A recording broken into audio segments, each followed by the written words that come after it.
Building a map. Well, it divides it by, counties. So I was looking at like Maitland. So it's really hard. But look at the difference, right? So this is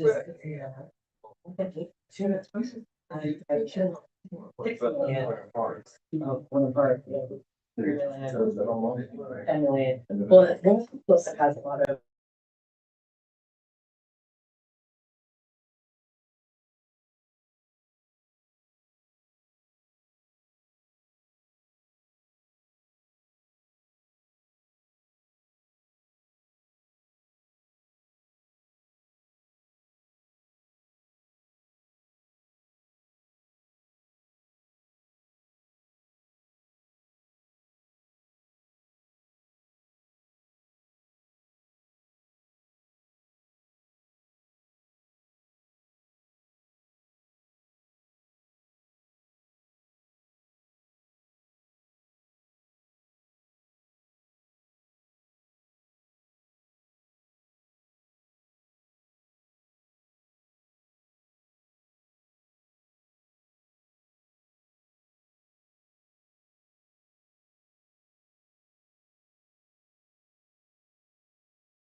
This thing down. We ready? Good evening. Today is Tuesday, July 21st, 2026. We now call the time is 7:40. Excuse me. We now call to order the historic town of Eatonville regular town council meeting. Ms. King. Let us stand for a moment of silence and the pledge of allegiance.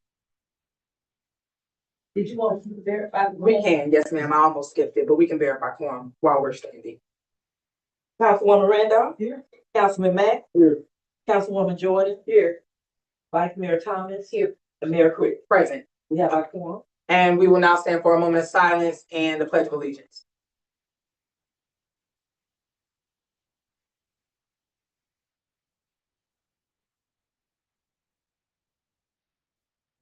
The pledge of allegiance. I pledge allegiance to the flag of the United States of America and to the republic for which it stands, one nation, under God, indivisible, with liberty and justice for all. All right, we are now ready for the approval of the agenda. You have in front of you we have a few amendments and you have some documents at the dais for you tonight.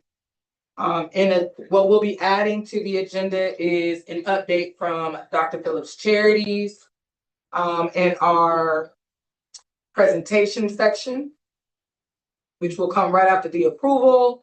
We will also verify that the minutes that are part of the consent agenda will be for May 19th, June 2nd, and June 8th. You should have those here with you tonight. We also will add to the agenda under council discussion to follow item number 6, the carryover from workshop being public works and legal and administration discussions. Do we have a motion? You have a question? Did you have something on the consent agenda? Yeah. I think 3, 4, and 5. Okay. So we have a request to move items 3, 4, and 5 down to council discussion or decision. Or do both? Decision. Yeah. Okay. We will move items 3, 4, and 5 down to council discussion as well as decision. With those amendments, do we have a motion for approval? Second. It has been moved and second. All in favor of the approval of the agenda with amendments signify with aye. Aye. All opposed? Right. We are now ready for our presentation.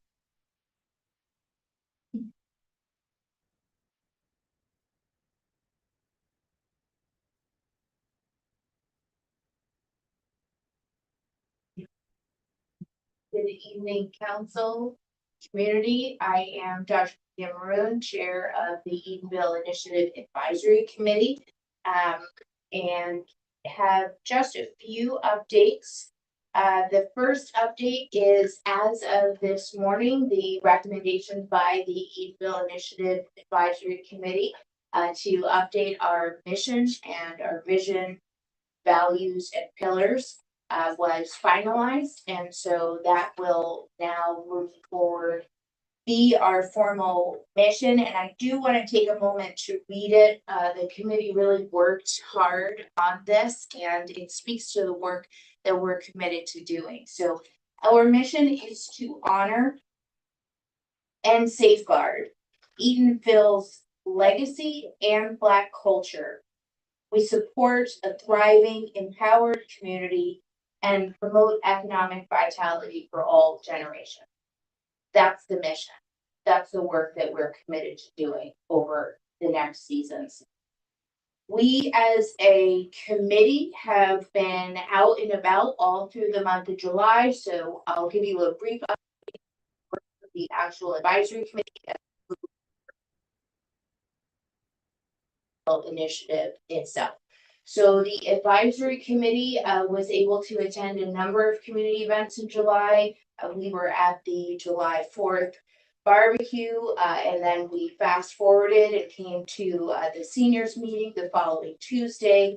our folks were really fortunate to be able to help with the Black Architects in the Making. They have a week-long program that they do. They were focused on Eatonville this time through. And so our committee member, Dr. Candace Finley, volunteered. She gave a tour to the young people so they were really able to just get such a deep understanding and sense of what Eatonville is. And so that was really beautiful to see. And then we were able to also come and see the presentations that those young architects in the making had when it came to their ideas for the town of Eatonville welcoming areas. So again, that's some of the work that community members are doing outside of committee meetings in order to really stay connected and just have a sensibility of being in a posture of service. We do have a town hall that is coming up on August 5th. I've passed out invitations to everyone. An exceptionally wise man in the audience reminded me that it's quite important to make sure you are all aware that dinner will be served. So that again is on August 5th. It's 5:30, and the goal is conversation. The goal is to have a discussion and to hear from community residents of what their thoughts are and to be present to answer questions that they may have. And then the final update is, as you know, the Dr. Phillips Charities has submitted for the TDT grant, and that application is for the Eatonville Museum of History and Culture and the Heritage Campus. So with that, I open it up to questions. The town hall is at Macedonia, is that right? Yes, it is at Macedonia. It's from 5:30 to 7:30, and it's on August 5th. Do we have any other questions or comments from the council for Dr. Phillips Charities? Hearing none, thank you, Dr. Maroon, for. I do have a question. So how did it, when you guys did your presentation, for the TDT, is that what you said? So, and I'm sorry that I did miss meeting with you guys. I didn't thank you guys for all of that.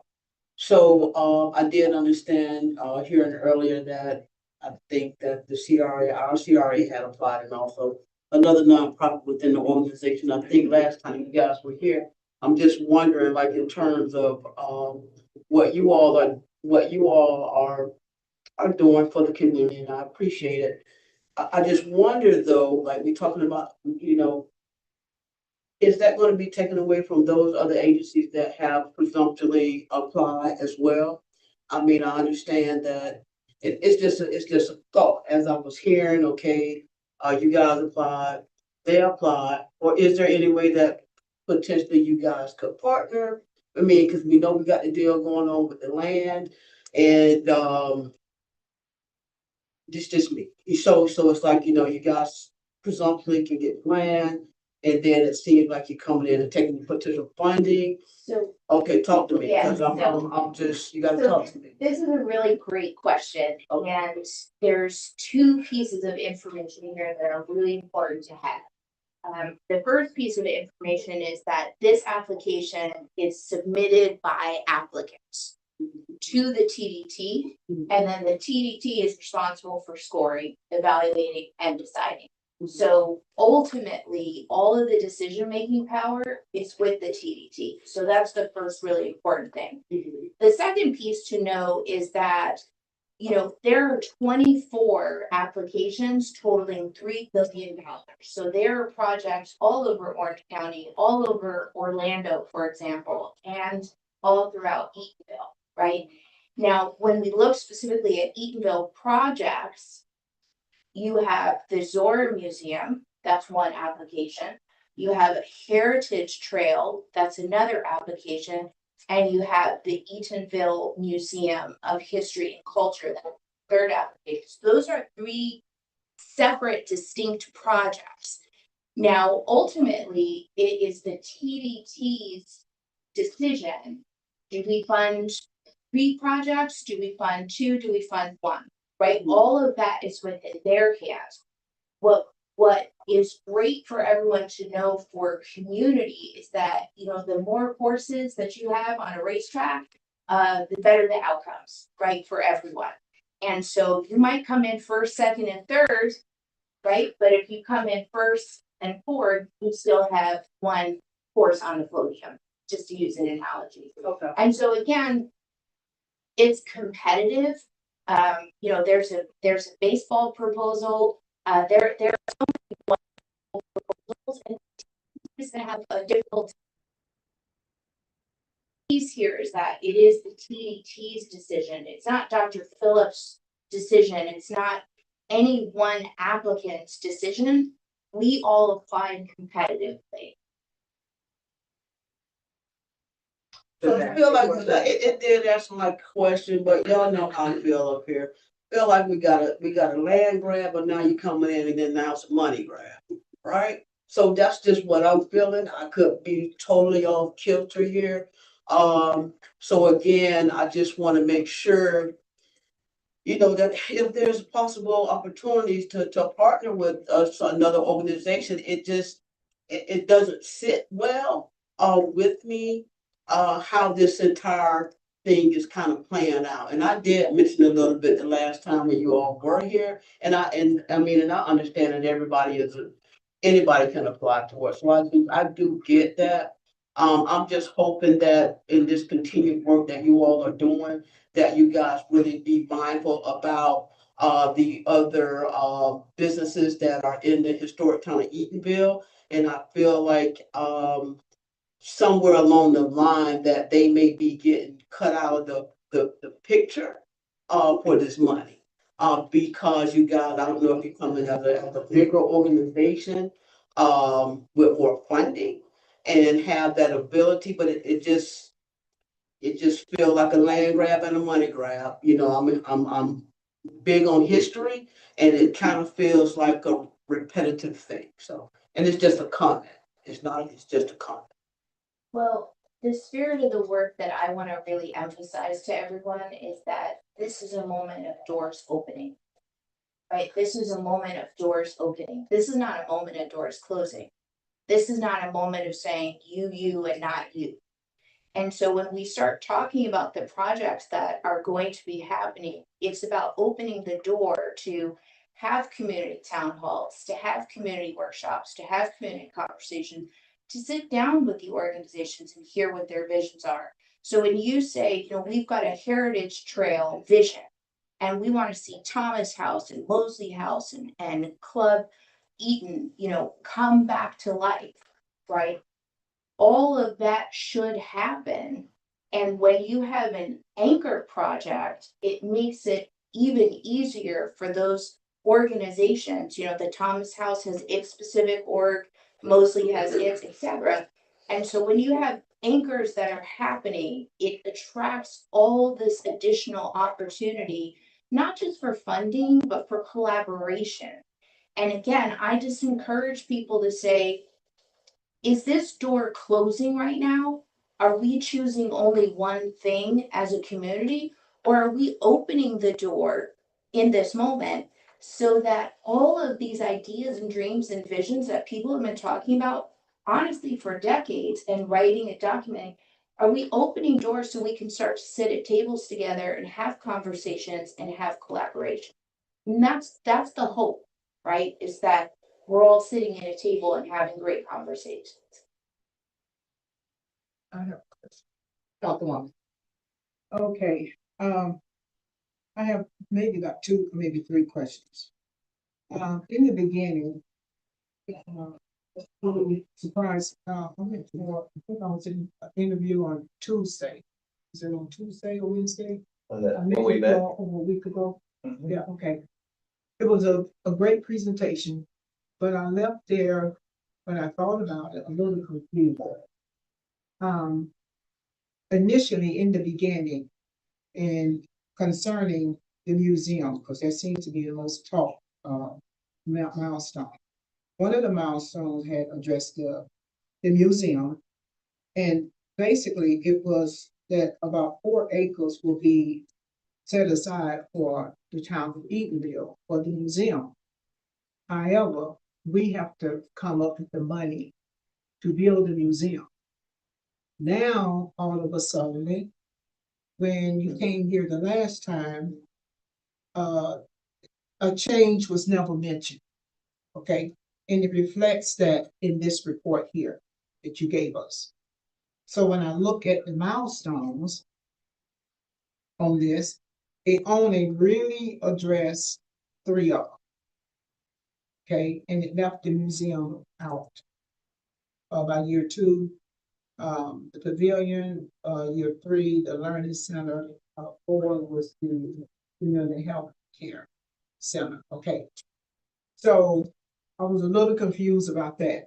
But when I asked the question to Mr. Robinson and Mr. Terry Prater, I'd asked the question, who is going to own the land for the museum? It was, wait, let me finish, please. It was kind of talked around, okay? And we said that a nonprofit, okay? So I said, okay. Now, but that's not what it says here in this contract here. Okay, it says the town, right? Now, I asked the question, who is going to manage it? Right, the answer was given to me, a nonprofit. So as far as I'm concerned, we're not involved in this anyway.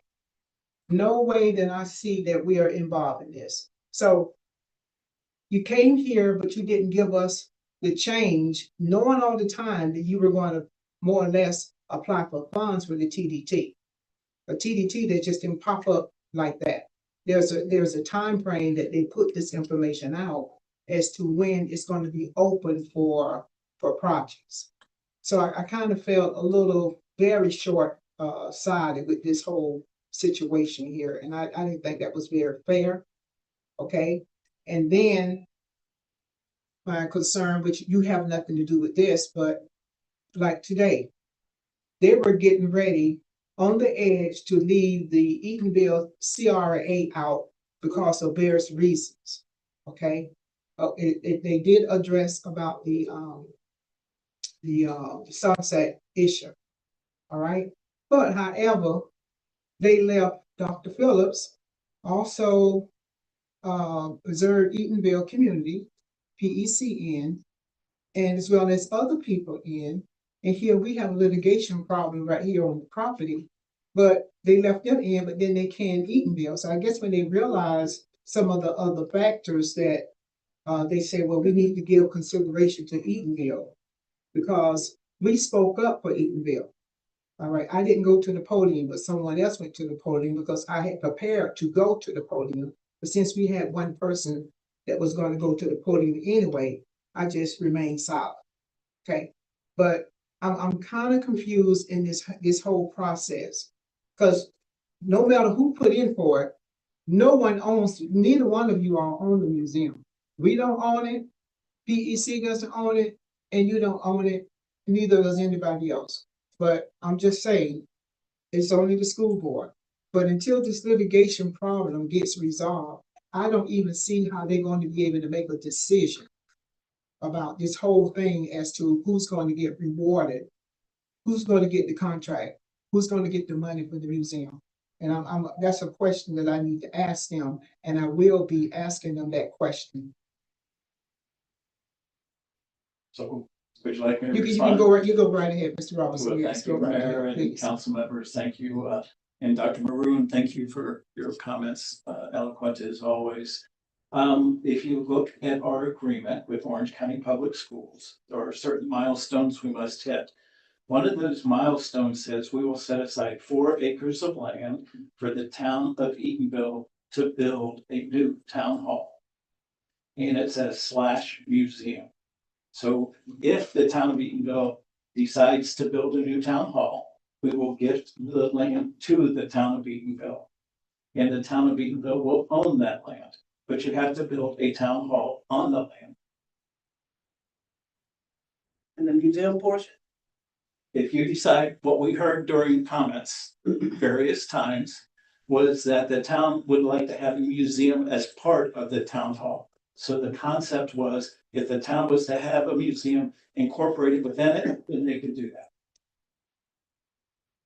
Who came up with that idea? It was discussed during the school board meetings. For It the was, town it came up and the multiple museum, times. the town hall and the museum combined. Yes.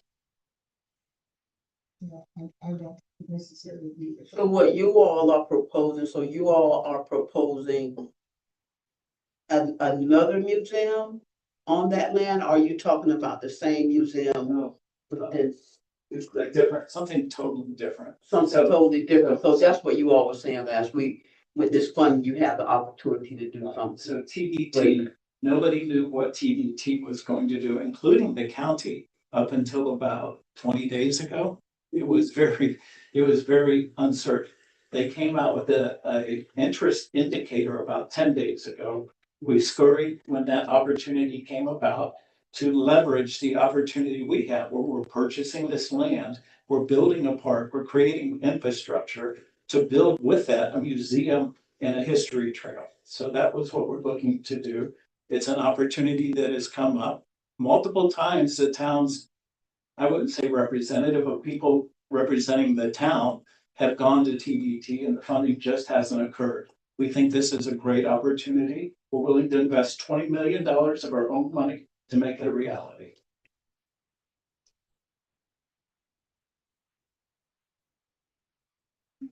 I got questions also. Yes. I'll be brief if possible. First of all, thank you and Mr. Prater for the opportunity to meet with you guys. It was a pretty productive meeting actually. Got a lot out of it. Seen a lot. I'm not easily motivated, but I walked away from that particular meeting feeling somewhat optimistic. Anybody that know that the position that I sit up here with, I've had a lot of different mixed emotions about everything that I've taken, at least thus far, from marketing and legal, but I got to get into details. Am I thrilled about everything that's been thrown at us? Not necessarily, but I do see a great path that could be good for the citizens of Eatonville, especially with everything that's been laid out, all the different initiatives that you guys have prepared and showed me with the planning that you got. And it kind of made me raise my eyebrows, a few times while looking at it, because I think it's a great opportunity, even though I'm kind of straddling the fence in a sense, because I do want to make sure that we are getting, like I said to you guys, the best thing that is going to be for the betterment of this community. That's my job as a legislator and as a leader, and as a servant in this community, to make sure that we're getting everything that we're deserving, especially with the TPT opportunity. I see that you guys are going to be up in your own $20 million, which is sensational, especially with all the different projects that you guys associate with this planning. I know I did speak with you guys about various of things that OCPS is, proposing. I'm not exactly happy with a lot of different things that that's on the table with that. So hopefully we can come to an agreement to, meet halfway to, come up with some kind of solution to where it's going to be a win-win for everyone at the end of the day. So I do anticipate on meeting with you guys some more and seeing what we can do to move forward, especially with the TBT opportunity. I know how vicious that can be if they sense something that they're not happy with in terms of, there's an agreement to give the funds to you guys, Dr. Phillips, because of the projects that you guys are anticipating on doing. So I think we definitely need to be modest and mindful of a lot of different things that's coming down the pipeline. And I do look forward to speaking with you guys more on this matter. I thank you for taking time to meet with us. We appreciate your time. We understand your position very clearly. So thank you. We understand it. Any other questions? Thank all of y'all. Thank you, Dr. Phillips. All right, we are now ready for participation. We have none at this time. There being none, we will move on to public hearing. We are ready for the public hearing portion concerning the approval of the second reading of ordinance 2026-5. Madam Clerk, we are ready for the preamble.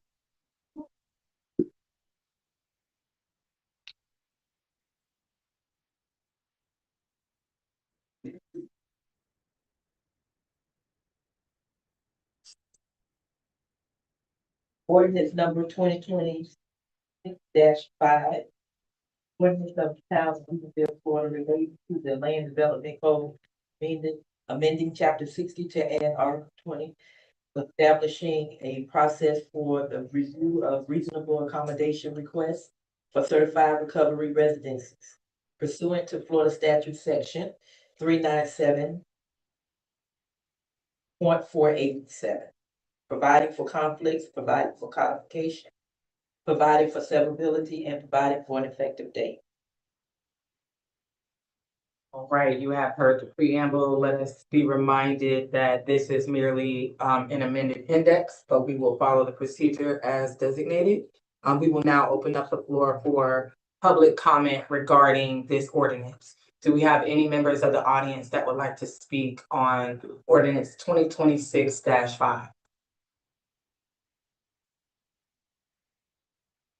There being none, we will now open it up for discussion by this council regarding any questions or concerns for ordinance 2026-5.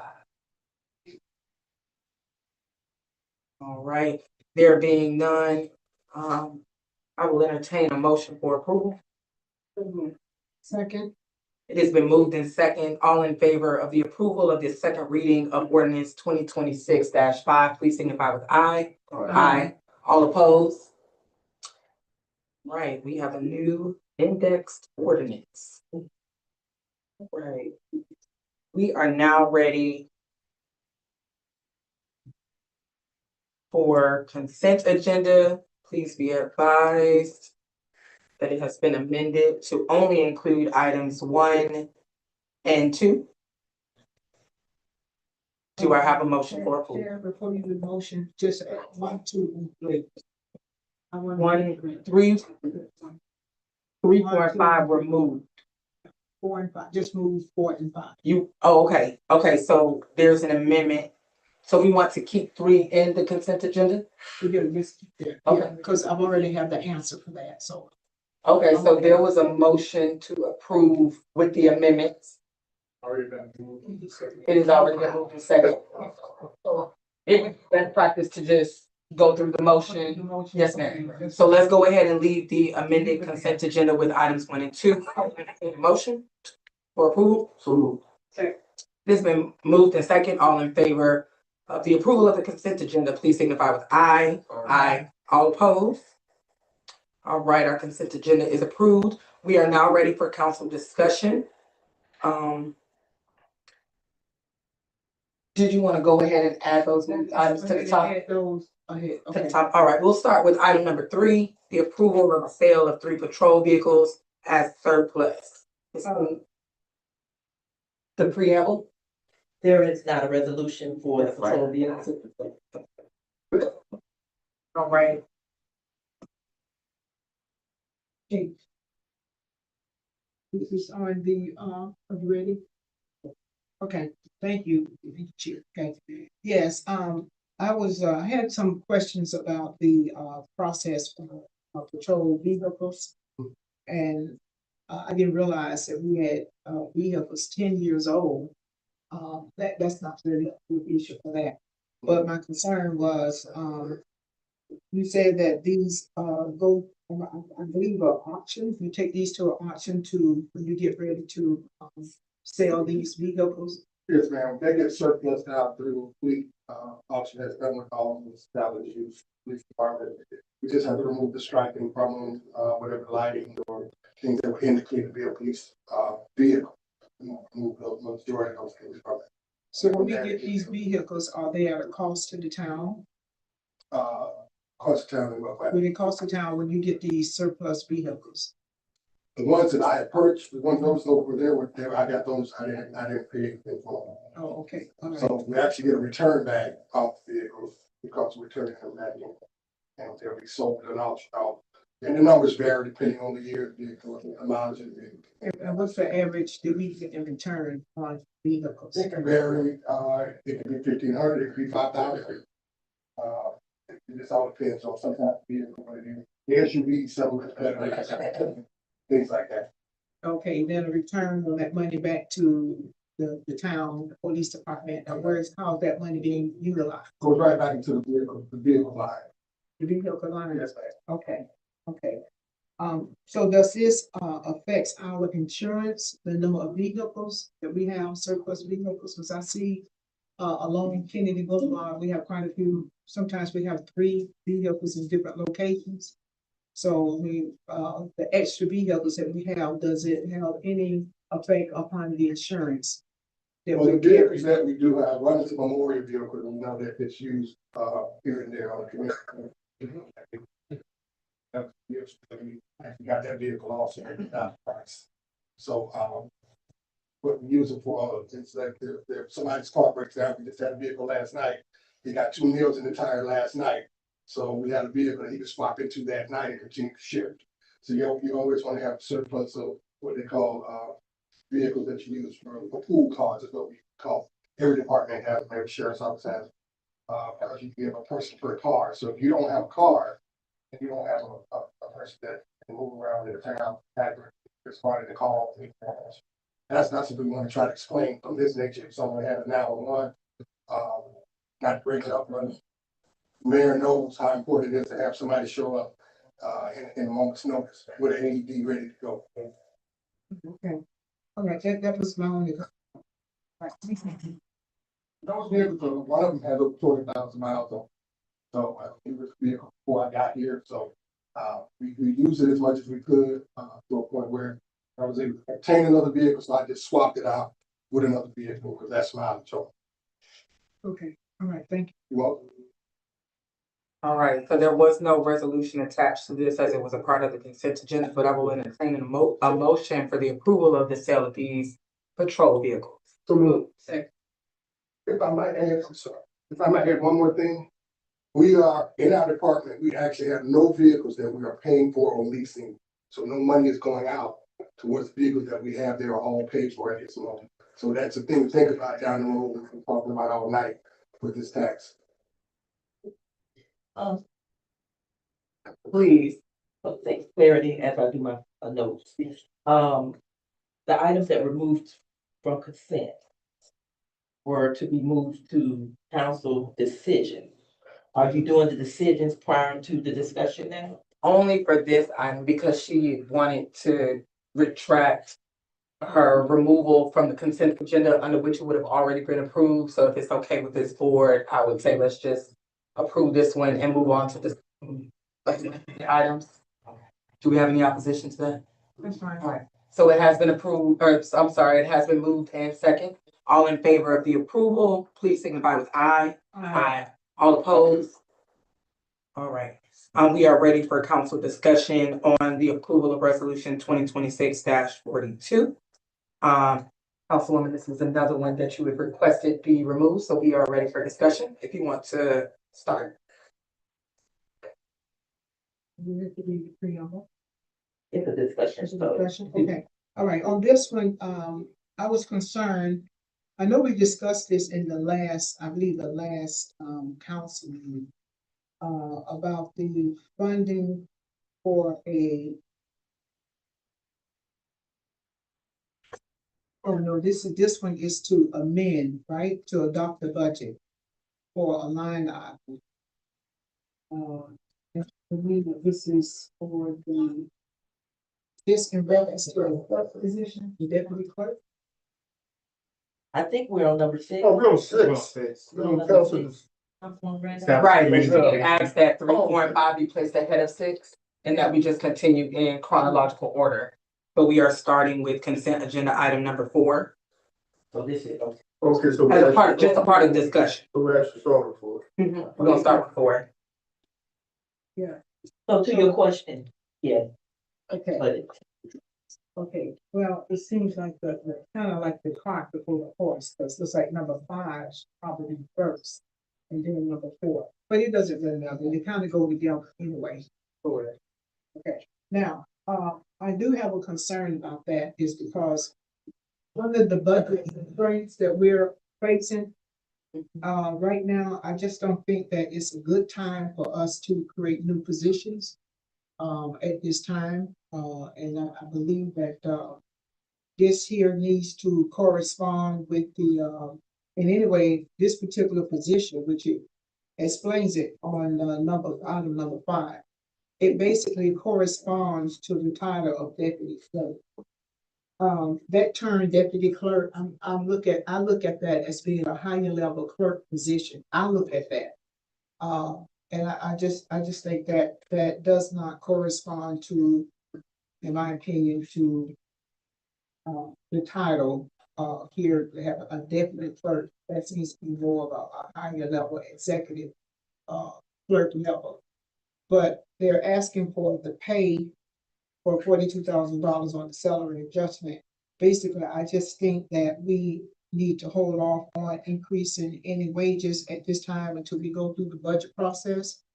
Because I know a lot of municipalities are on a freeze, and I think we should comply with that as far as doing what we can do to try to, stay within our budget until we do the budget discussions. If I may, Yes. add to that, I think just being that we're going right into budget, the fiscal year coming up and, it's around the corner, I don't see any, reason to actually, position ourselves to, put that position in play right now. Miss Marissa does a terrific job at what she does. I'm honored and thrilled to have her as a staff member. It will happen, but I think we just need to be, careful going into this budget cycle and making decisions because there's going to be a lot of different things coming down the pipeline that we're not really aware of, and some we are, but we want to make sure that we're dotting our I's and crossing our T's. But 9 times out of 10, it's going to happen. But I would definitely like to wait to the budget cycle to be able to implement that particular position. I have no issues with her being the deputy clerk because I think she's well equipped to do the job. You know what I'm saying? So with that being said, I think we should probably go ahead and just wait until the budget cycle to implement this particular position. And may I have something else to My add? opinion. Okay, I'm sorry. Before you continue, Councilman, before I come back to you, Ms. Karen, can you clarify? I know it doesn't say it in here, and for me, it is, I don't want to assume it's a no-brainer that if this were to pass, this amendment would be scaled out over the remaining amount of time in the fiscal year. There would not be a lump sum salary change, or excuse me, there would not be a lump sum distribution of funds at one time, very much how we did with the police department, where we gave that amendment and we broke it down over the number of pay cycles that were left. They didn't get the entire 86,000 at one time. They broke it down and they calculated that based off the number of pay cycles that were left in the fiscal year. Can we verify that that is the case here? Well, what this really is a reclassification from part-time to full-time. Correct. She's not increasing in salary. She's moving from a part-time to.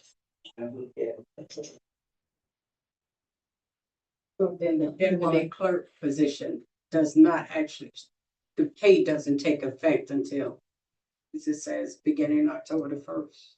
So it's October 1st through September, so we're not changing, we're not giving that more was money, for- she's just getting the position, is that what you're saying, from part-time to full-time? No, it's for this fiscal year, Yeah, that's what 2025 to 26. It says 2025, so it's within this. But it's for this budget cycle is what that says. So at the last council meeting, I had mentioned to you all what the intent was, that I would bring it back before you, to reclassify her from part-time to full-time. She's well deserving of it. She's already working the hours because of the project that she's been working on with the records. And the next resolution that's coming up speaks to the title change. Okay. So this particular resolution is the budget amendment for the reclassification from part-time to full-time. Okay, so. So there is no lump sum. Yes, What is her official title right now? she's records coordinator. Okay. All right, She was now, hired as records coordinator at part-time, mhm, and she's been here over a year.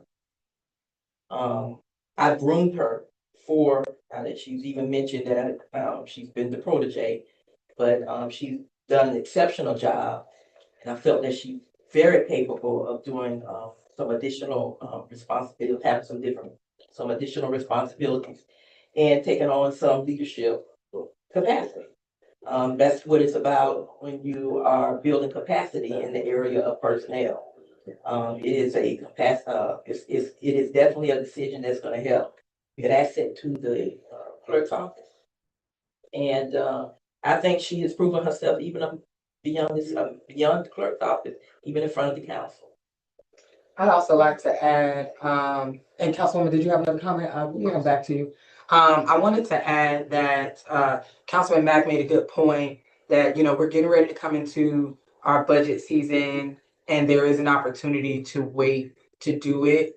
And I totally understand that. I just want to add to that, that even while we are preparing for what could potentially be an amendment on, in November, that the town does still have to operate. I want us to keep that in mind.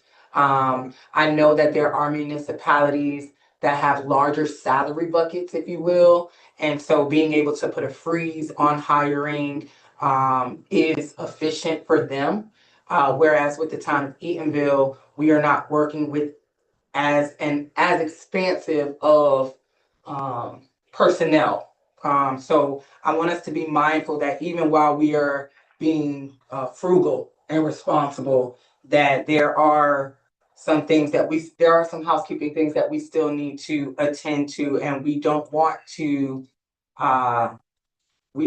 disservice the town by not having personnel in place. I have heard the concerns of some of the members of council as it pertains to being able to get things from staff. And so I want to make sure that on that staff, we have qualified individuals who have proven that they are willing to do the job effectively and efficiently, and to be compensated. It is an investment. It's almost like the tires you put on your car. Even if you put a spare on there for a few minutes, the intent is to get something that's gonna last you a good 2 to 3 years, Goodyear or Michelin. You want quality. And I don't think that anybody up here, and I've heard those of you that are returning council members talk about the quality of staff that we bring. Again, I think we should reiterate that even with the title change, this individual has been putting in the work and is pretty deserving of this upgrade. And because they've been doing some of these duties, it's again one of those, and I hate the term, but it's one of those ahas, one of those no-brainers that we want to invest in our team members. I also want to let this council know that something I've asked of the CAO as well as the department heads is to invest into their staff. I've asked the police department to make sure that we promote from within. I've asked the clerk's office, I've asked public works, I've asked finance to take the initiative as the leaders of these departments to make sure that they are providing our employees with as many opportunities to enhance their repertoire as possible. We deserve quality work in the town of Eatonville. So I put that task on them to say, listen, you've got these people in your office, make sure that they have access to the best training, make sure that you are incentivizing that training, make sure that you are incentivizing and rewarding that extra initiative, taking those extra steps.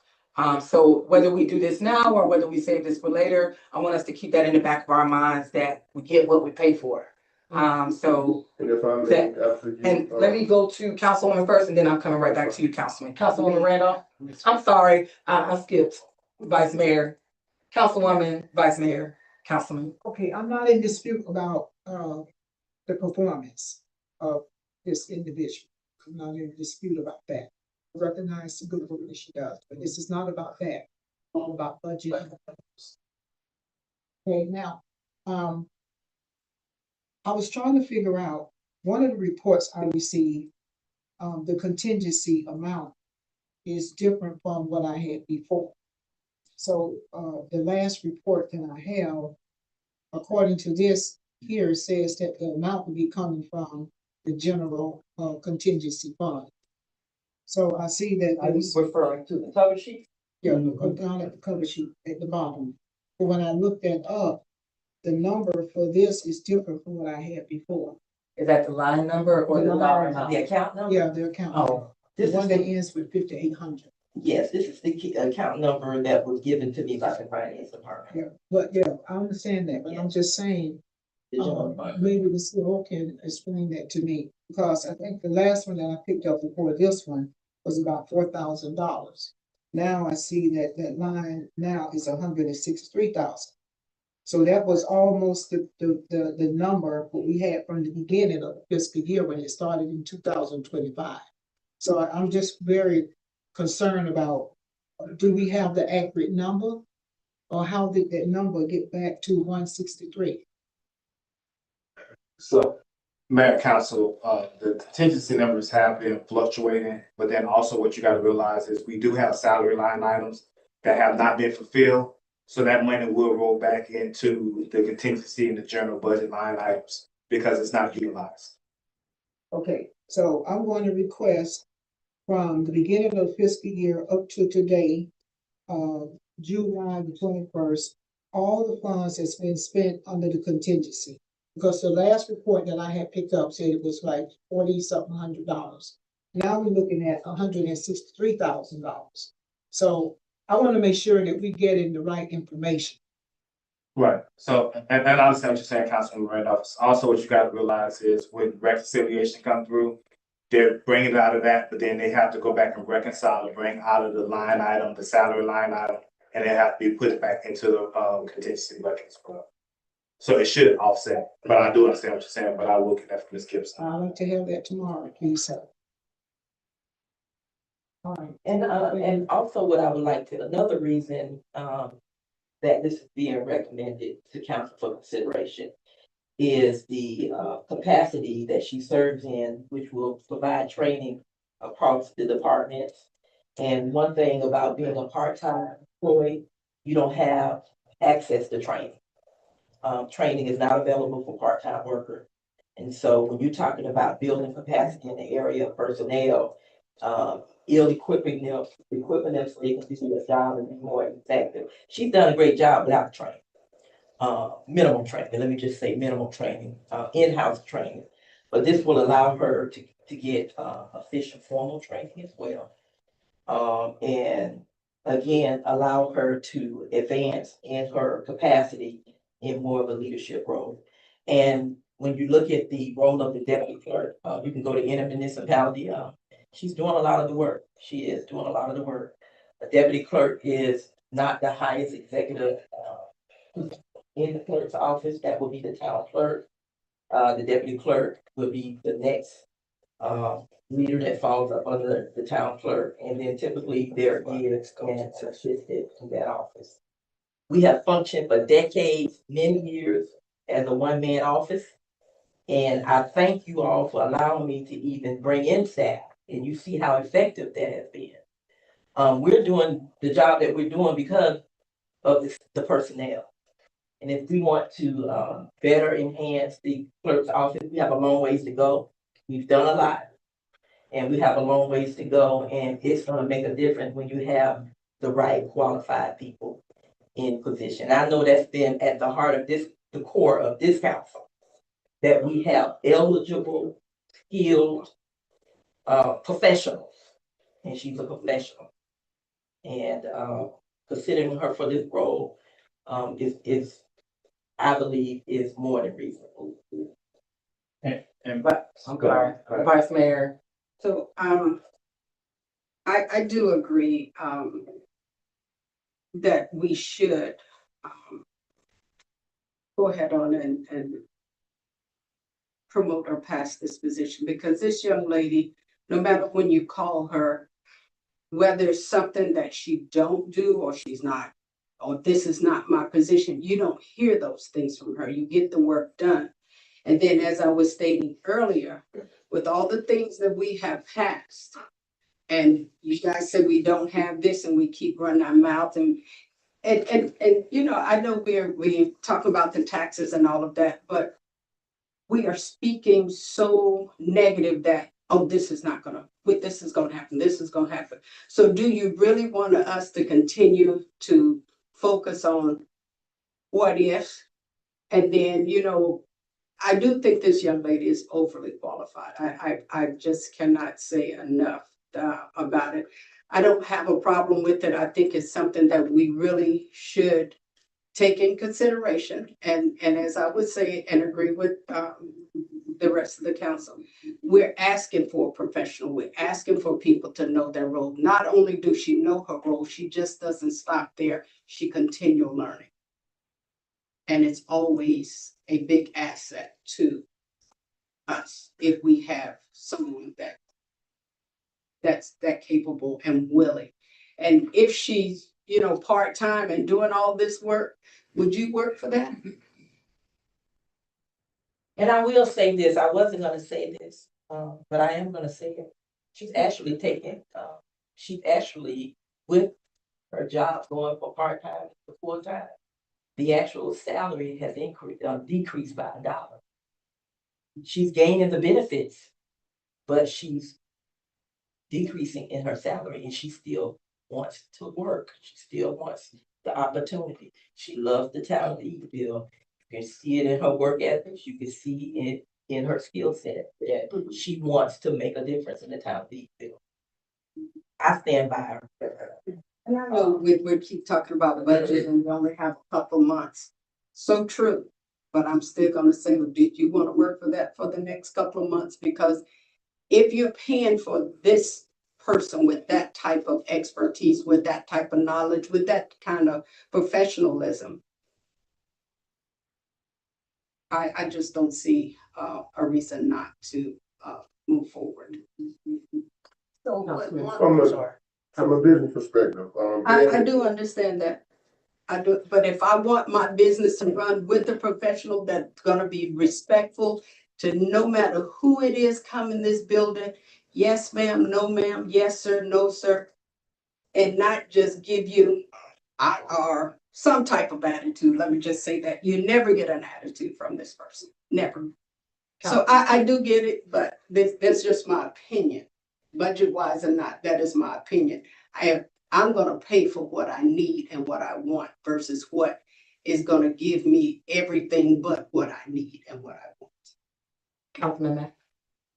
is that it? Yes, that is it for me. From a business perspective, being sitting up here going on 11 years now, being a part of the budget and knowing how it operates and work moving forward, I think from a legislator and as a leader in this community, I think it's our best educated decision. And like I said, no, I don't think anyone does a sensational job like she does. She does a sensational job. Let's get that clear, okay? But I think we also got to be mindful, also going into this budget cycle, that we got to be, especially with everybody besides myself and Ms. Randolph, Councilwoman Randolph. It's going to be a lot of you first time going into this budget cycle, and you'll see exactly how it works. Also, it's a tedious thing. And one thing about me, I go line out by line out. We ain't just going to be coming in here doing kumara and da da da and thinking that it's going to be over. No, it doesn't work that way. I'm down my eyes, crossing my T's, and I'm putting a magnifying glass on everything. How we spend money, how we operate, everything. Especially during the and I can understand from an administrative perspective, Mayor, because you operate the administration, so I get that, right? Do I think Ms. Marissa does a terrific job? Absolutely. I think she's a stand-up type of young lady. She always respect for anything that I need and want. She's there. But I think we need to make educated decisions based off of business, not just how we feel about things. I want a lot of money too. I want more money on my job. I do, and I feel like I do a great job. But it's not how you do it. It's not what you do. It's how you do it, and we got to be mindful of that. She will get her due diligence. She will get her due diligence. I'm more than optimistic that she will. 9 times out of 10 times when we go into the cycle, she's going to be on top of my list. Hey, listen, let's take care of her. But also, let's make sure that we're managing this budget to a point to where we can get it approved also, because we had a lot of different run-ins through the budget. If you guys are not aware, if whoever sat out there doing budget time when we sat up here, it wasn't always a pretty thing. And I just want to make sure that we're mindful of that and keeping that in our heads also. But she's definitely gonna be on top of my list to get her due diligence and anything that she deserves. And I understand you say that she's gonna be losing a couple of dollars, but she's gonna be reaping the benefit of having benefits, which is a surplus. You know, because to have benefits, insurance and things like that, especially how expensive insurance is these days, it's a plus. Okay, so let's make sure that we're being mindful up here as business people, because it is a business that we're running. We're just not sitting up here handing out candy, right? And not then saying that we don't want to hand her out, because I think she is deserving of it. But let's just be modest and studious about everything that we do up here from a council perspective and legislators, and making good decisions for the town taxpayer money. My opinion. I'm gonna give you CAO, I'm gonna go to Councilwoman Jordan, I'll make my way. Dude, so with the title change, does that mean that she will be taking on more responsibilities? Yeah, some of the responsibilities that she has already taken on and been through the grooming process, she started at the end of the year. Was not originally a part of her job description, and she took those on willingly. And in the job description where she was more of an assistant in certain capacities, different tasks and duties, she will be overseeing certain areas as well as the deputy clerk. Okay, and my thought process, because I do understand that we are going into the budget cycle, and I know we have, well, I probably shouldn't say that, but anyway, I know we do have, some positions that they don't work on site, different things like that, and I'm just wondering, like, once we get to certain areas within the budget, would she be able to take on additional responsibility? Because one thing I do know, she comes to work every day, she comes to work on time, and she does handle her business. So that's just a thought that I'm having, especially with the title changing. So I think the title change and additional responsibilities. That's just a thought. I might be willing to give them more, but That's work. that's just my opinion. It just depends on how the budget looks. You know what I'm saying? So it may benefit her even more during budget cycle. CAO Daniels and then Vice Mayor, or, I'm yielding. okay, Vice Mayor. Mine is just a statement, and I know that we keep saying we're in budget, but we gave a 10% increase to everyone without getting a review of where they qualified, what did they do. So now we're getting ready to go into budget this time. Are we up to date with these reviews? So this young lady, I don't think got a review. She has been evaluated By you, yes, by I know, but yes. but the fact that we gave a 10% increase, but we did not do a review of the employees before we gave them. Well, I'm gonna say we because I'm on council now, but that was the last council. So it's business, and it's business. So that 10%, I guess we'll hear about it at the next budget. CAO Daniels.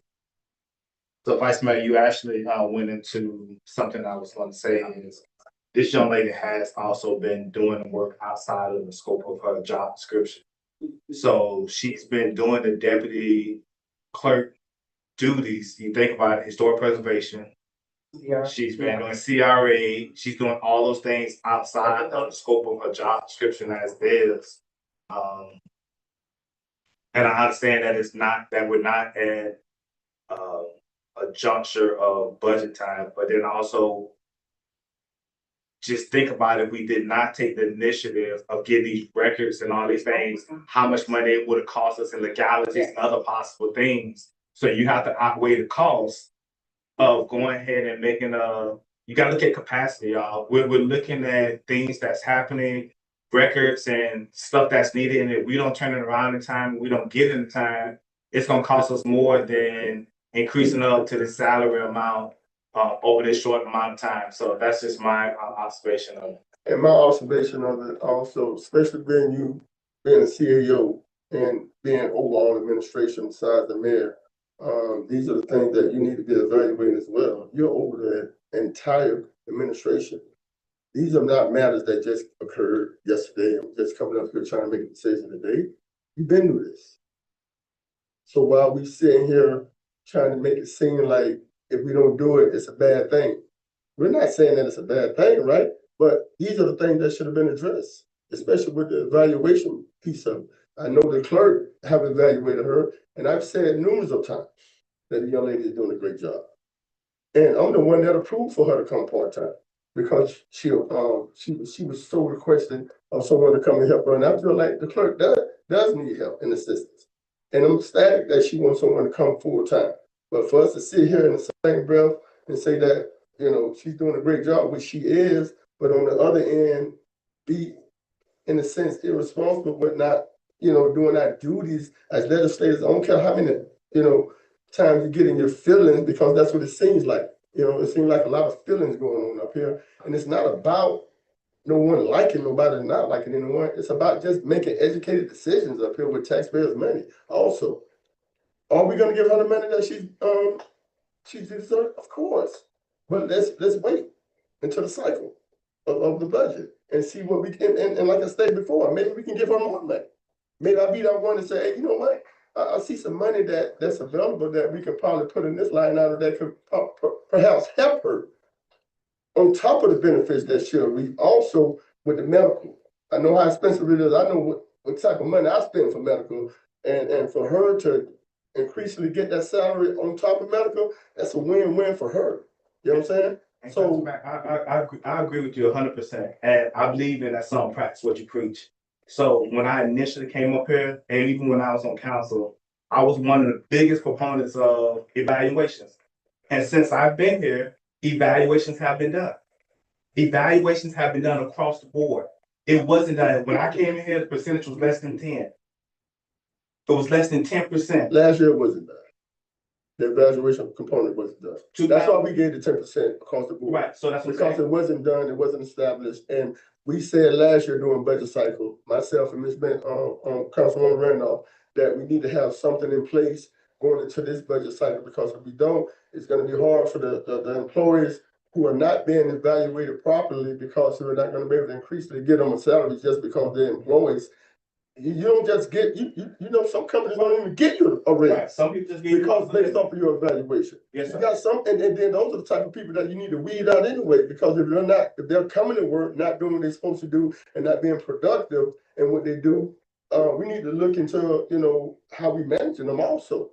So to prove what you're saying, and you're correct. So since 2025, since October of 2025, evaluations have been done. They haven't been done. Yeah, And that's for this fiscal year, right? So right. Going and to the again, fiscal year. coming up, staff, directors, and everybody will tell you, come by September 1, all evaluations will be done again.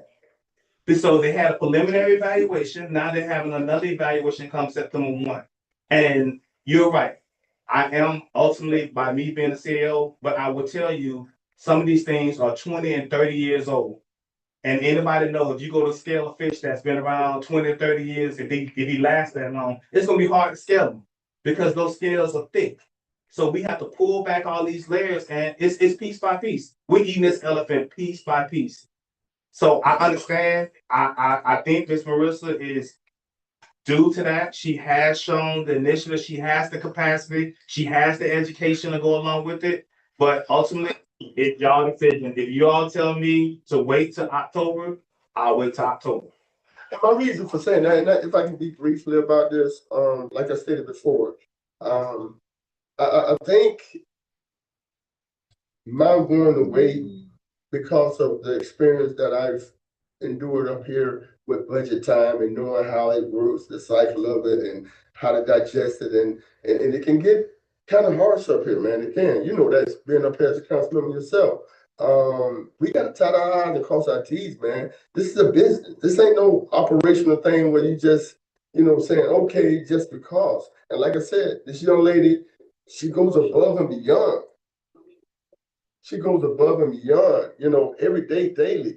But I still think we got a responsibility as council members to make sure that we're doing things in a manner that's gonna make sense as well by governing ourselves accordingly and doing things. We're not gonna always think alike, okay? That's why we got 5 individuals sitting up here. We're gonna always have different mindsets, and I'm one of them. Not saying that I don't wanna give her anything, no. Let's wait till this, the budget cycle, right? Let's go ahead and visit everything that we need to visit, come to this, comprehensive, decision and say, you know what? I don't think she deserves what, the clerk is, asking. I think she deserves more. You know, and maybe we can sit here and look at this budget and say, you know what? Let's give her another $5,000 or $6,000 more than what she's getting because she does have the credentials, she does have the education. And if last time I checked, she was a doctor, right? Has a doctor? Yeah, but she's working on it, you know? So those are the things that, you know, make me feel good about having employees like that for the town. And for a point of clarity, just so you all know, and again, I'm grateful because, since my tenure here, you all have trusted me with the resources of this town. And I think when you look around, you can see the results and the efforts that have come out of the clerk's office. This is not a performance increase. This is a reclassification from part-time to full-time. And if you trust me with the resources of this town, people are resources. When you have, Marissa has been one that has been evaluated, she has been watched through the oversight of the clerk's office. She has been here a year.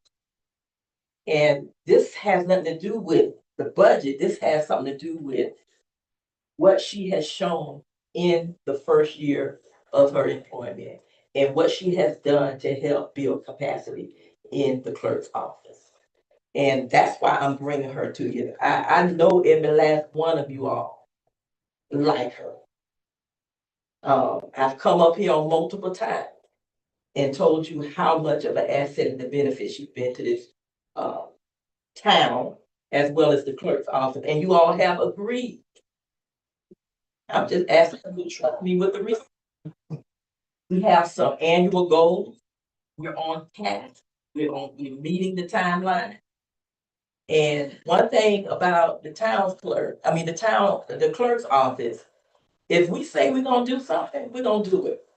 And we set some annual goals at the beginning of the year, and we still have a couple of months to clear this year out. And we've been doing it with integrity, with professionalism at the standard that I believe that you all can speak well of. So that's why I'm bringing her to you at this time. I know we're in discussion right now, so we will scurry along here, but I just want to add and re-emphasize something that CAO said. The former council was adamant, and rightfully so, responsibly so, in asking that those evaluations get done.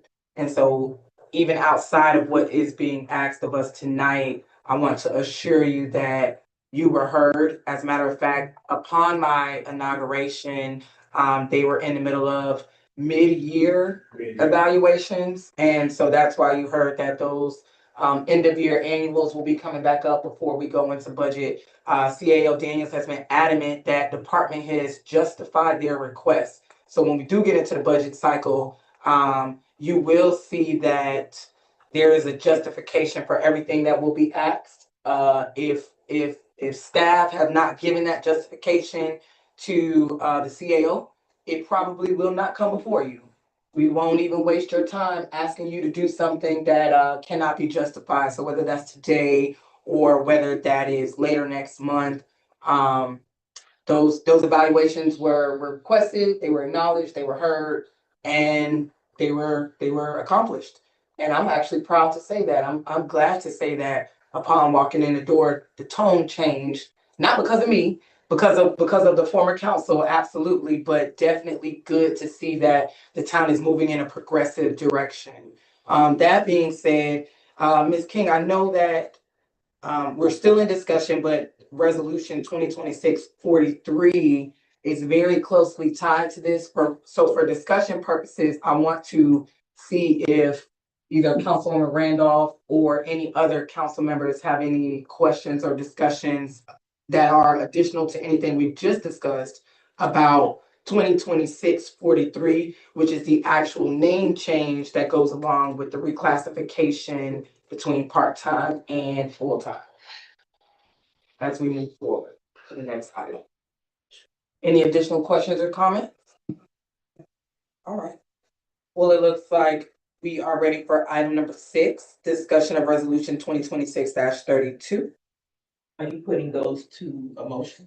Because. Well, we're Yeah, or you wanna do we're in that? discussion, so we Okay. can, we agreed to push those down to decision as well. Okay, So we will move on to council discussion number 6, the discussion of 2026-32. Councilwoman Randolph, I know this is something you brought before us. We will give you the floor. Yes, this is something that we've talked about numerous of times, and it seems, I keep bringing it up, and that's why I said I was going to have a continuous basis to bring it up until we get to the point of community public engagements. However, I did get a phone call from Mrs. King stating that the developers are going to be so I want to let's just keep this on everybody's minds. I know you've been hearing a lot on the news concerning the AI developers all over the state of Florida as well as outside of the state of Florida. And so we just want to just keep in mind that we are continually to be updated on things that are in place on the property.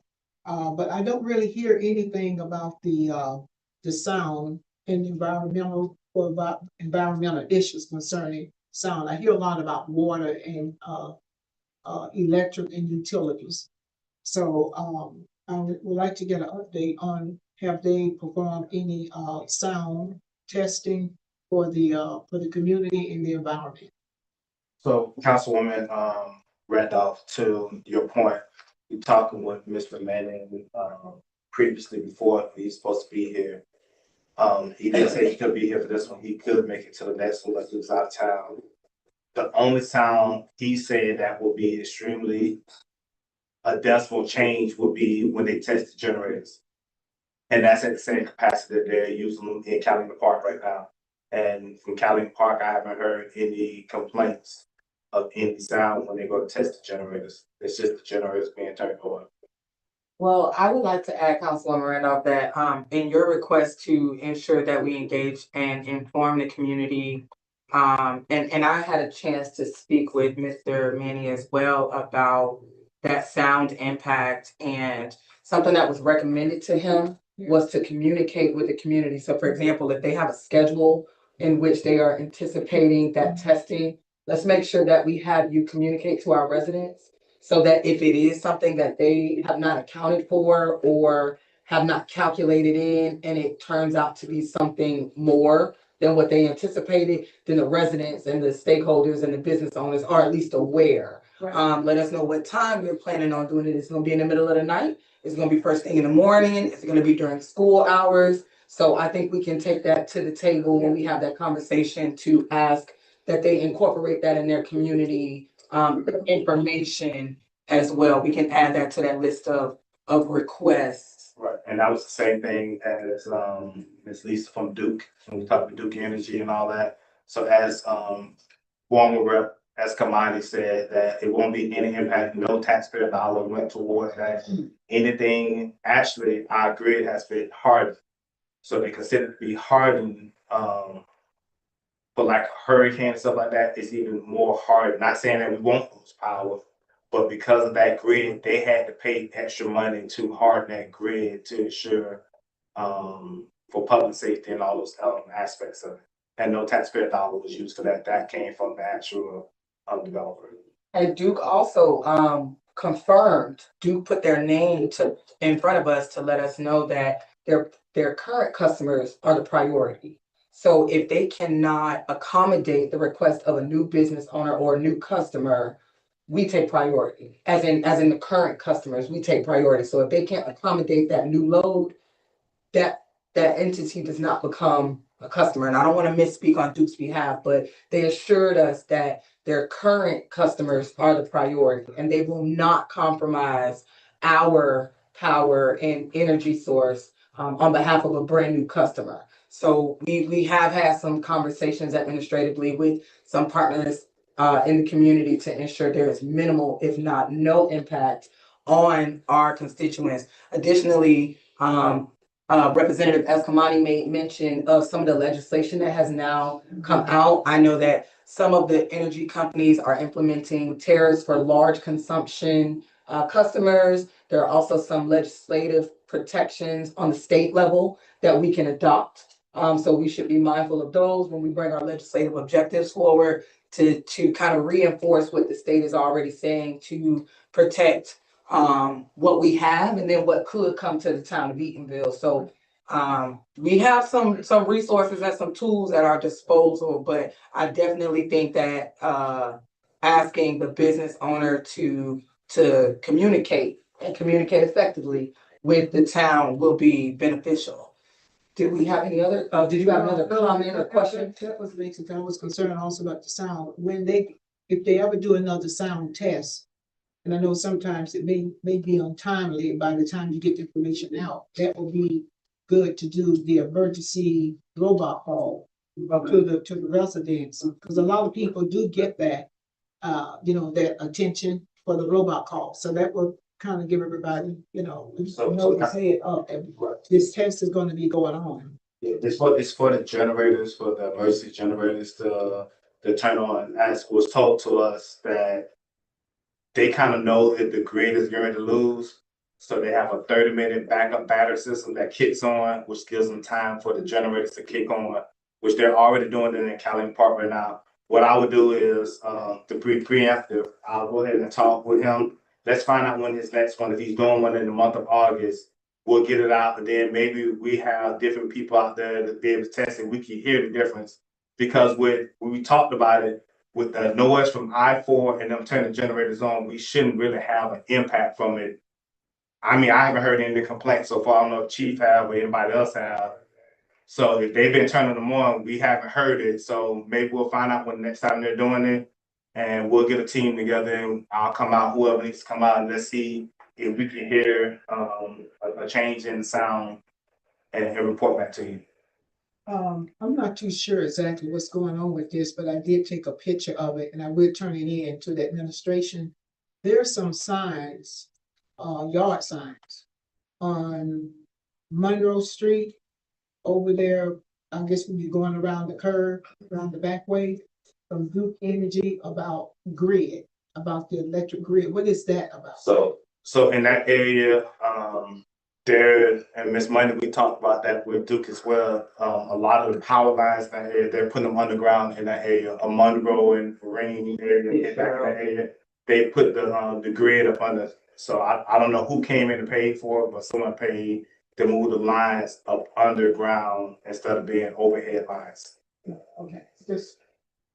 And they've been working on that for the last 2 months, 2 or 3 months. 6 months. 6 months. Okay. Okay. I know he was coming to Holstein, but they were scheduled to come online on July 1st, was that? Do we have another potential date? From when we went out in June, now he's saying he gave us about 6 weeks. I know it's going through the last of the permits and all those kind of different people that need to come in. So now he's telling us around August, but I will assure you that Attorney Jackson and I talked 2 or 3 weeks ago. The daily amount that's been implicated is still adding up. So before a CO or whatever comes out, that money will have to be covered. Okay. Is that starting from December 31st, 2025 up to the current? It was the last time they went. 2025. Yeah, I think, yeah. So it's about a year of daily, I think it was around in June. so it's about $350 per day.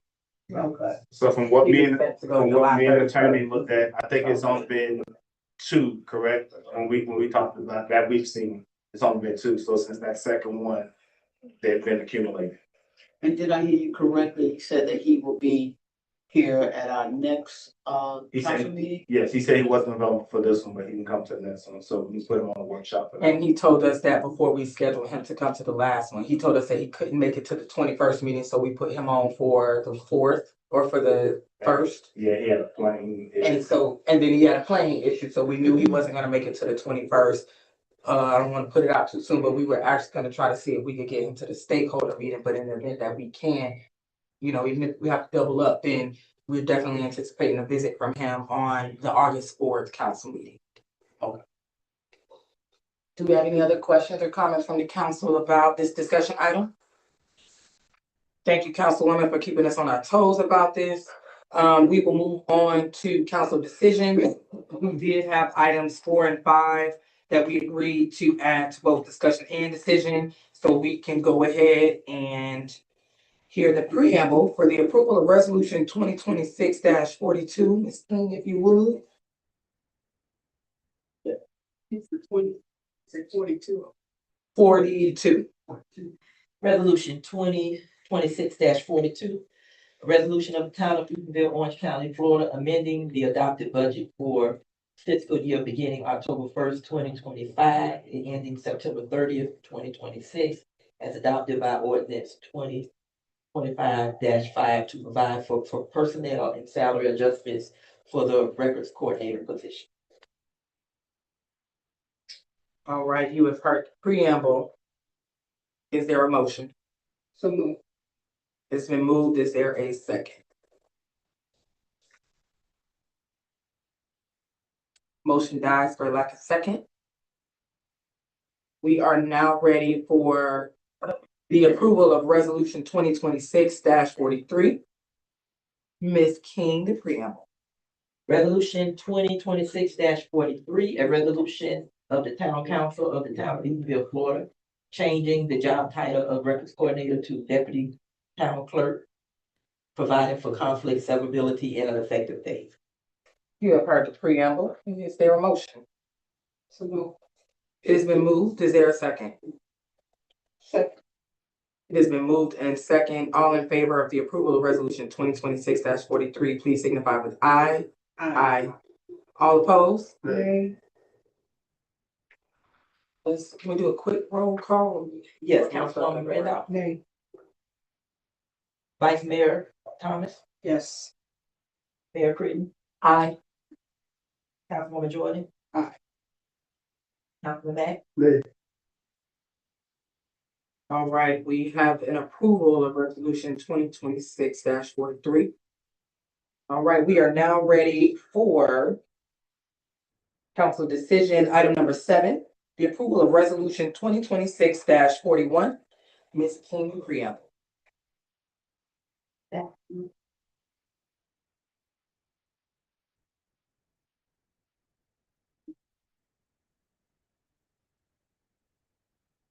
Resolution 2026-41, a resolution of the town council of the town of Eatonville, Florida, for clarity, affirming the town's commitment to government transparency and expressing support for the legal action taken to enforce adherence to the Florida Sunshine Law and protect the historic Hungerford property, providing for conflict, severability, and providing for an effective date. All right, you have heard the preamble. Is there a motion? Move. Second. Question. It has been moved in second. Councilman Mack. I would actually like to, table this item. For a lot of different reasons. I don't wanna move forward with making a decision on it in terms of voting up or down. I would definitely like to table this item versus let it see it fail or get approved. I do have a question. Attorney Jackson, I know that this is a collective motion, meaning it's represented as a body and not individual. And so what I would like to know for my own information is there any prohibition to an elected official making a public stance of support or opposition?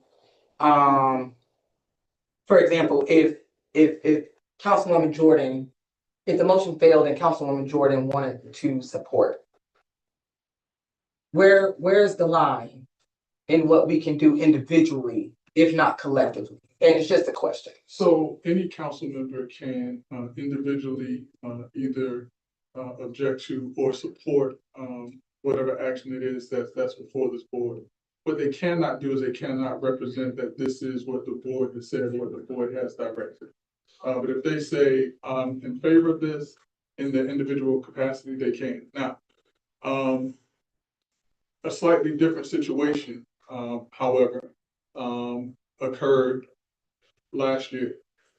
Because it was the chief administrator that basically took a position, which gave the impression that it was the position of the entire council. And so anytime you are in your capacity as an individual stating as such, and I think the former mayor did that, and I think she made it clear that it was in her former capacity, but you have to be especially explicit about this is in my individual capacity, particularly when you're in administration. Okay, no, that But answers my question. individual board members, can they, one way or the other? Yes, ma'am. And the only reason that I'm asking is because whether we move forward with tabling or whether we decide to vote tonight, what I don't want is for this council to feel like they don't have the right to support something that means something to them, even if it is not as a collective.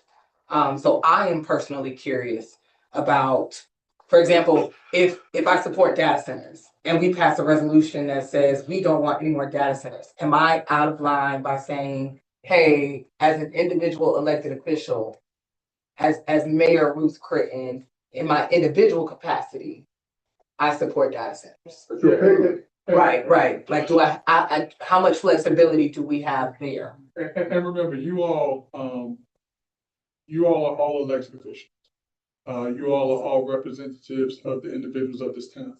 And in your capacity as elected officials, you all also are individuals. And you do not lose your individuality on issues. You just have a greater responsibility as an individual that represents a collective whole. Okay. Councilwoman Jordan, I saw you. I'm sorry. Ladies first. Wait, you made a comment about wanting to table. Were you putting that motion out, or did you want to let us finish discussion before we move forward? Discussion, then I wanna entertain tabling this item. Okay, let's finish discussion before we circle back to Councilwoman Jordan, please. So I think, Councilwoman Randolph, if I'm, just correct me if I'm wrong. So this is basically, just showing support, for the nonprofit that has already, filed. Thank you, filed. So we're just saying that we are in support of the nonprofit that has filed a lawsuit pertaining to this Florida Sunshine. We're in support of transparency. Right. And We are supporting the transparency. we are supporting the transparency of what? Of the lawsuit. Yes. Transparency of Florida Sunshine Law, Yeah, right. if I understand that correct. Yes. So, Councilwoman, explain that to me, I'm sorry. Talk Yeah, to me, we just are bring. supporting the transparency according to the Florida statutes and the Florida state constitution. We know basically what happened, but this is basically the transparency for the Florida statutes under the law. Okay, so in other words, we are standing by the transparency because we want to make sure that this doesn't happen again. We don't have to go back and repeat this same action again. So that's what this is not lawsuit. We are not filing a lawsuit. This is not going into any litigation at all. So just a document that's going to be filed stating that we support the transparency. The transparency of the Sunshine Law. Of the Yes, Florida Sunshine, Yes. of the Florida Yes. Sunshine. Law. absolutely. Okay, and also, I just have to say what I'm thinking in terms of the, Dr. Phillips and the school board. And this is where this is coming from. Am I right or wrong? Yes, that is And correct. and I do understand, what, Mr. Robinson had said. I think it was in our last meeting that they are looking to close on this property on August 27th. So in lieu of that, uh, just be mindful of that particular date, that's all. Vice Mayor? Yes, so we are in support of an assumption of violation of sunshine. Yeah, I don't think this mentions that there was a violation or not a violation. I think that this just says that you support an adherence to Florida sunshine.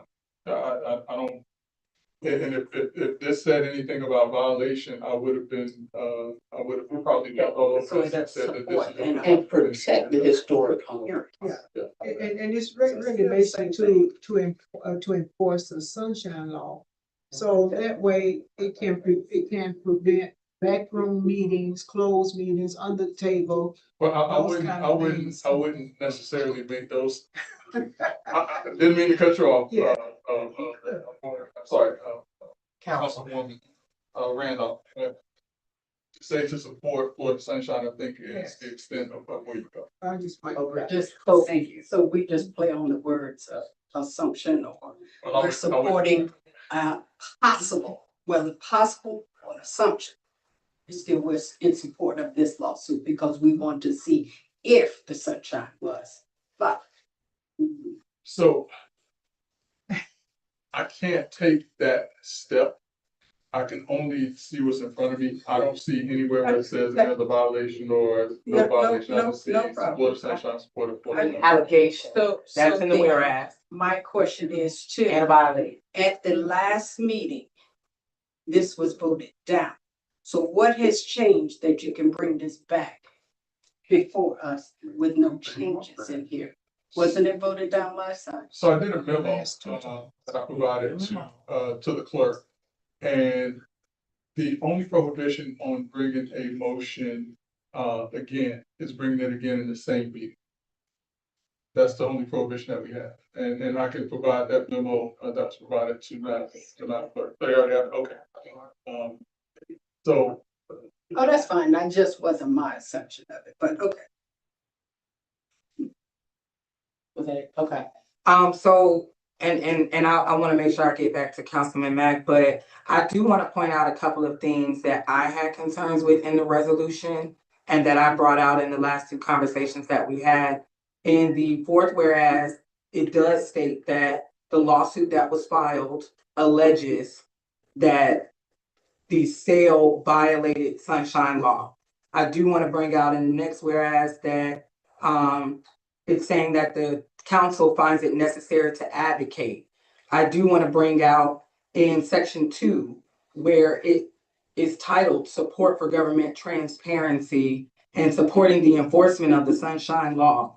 I do want to bring out section 3 titled The Endorsement of the Lawsuit and the Expression of Public Support of the Legal Action Initiated. I do want to bring out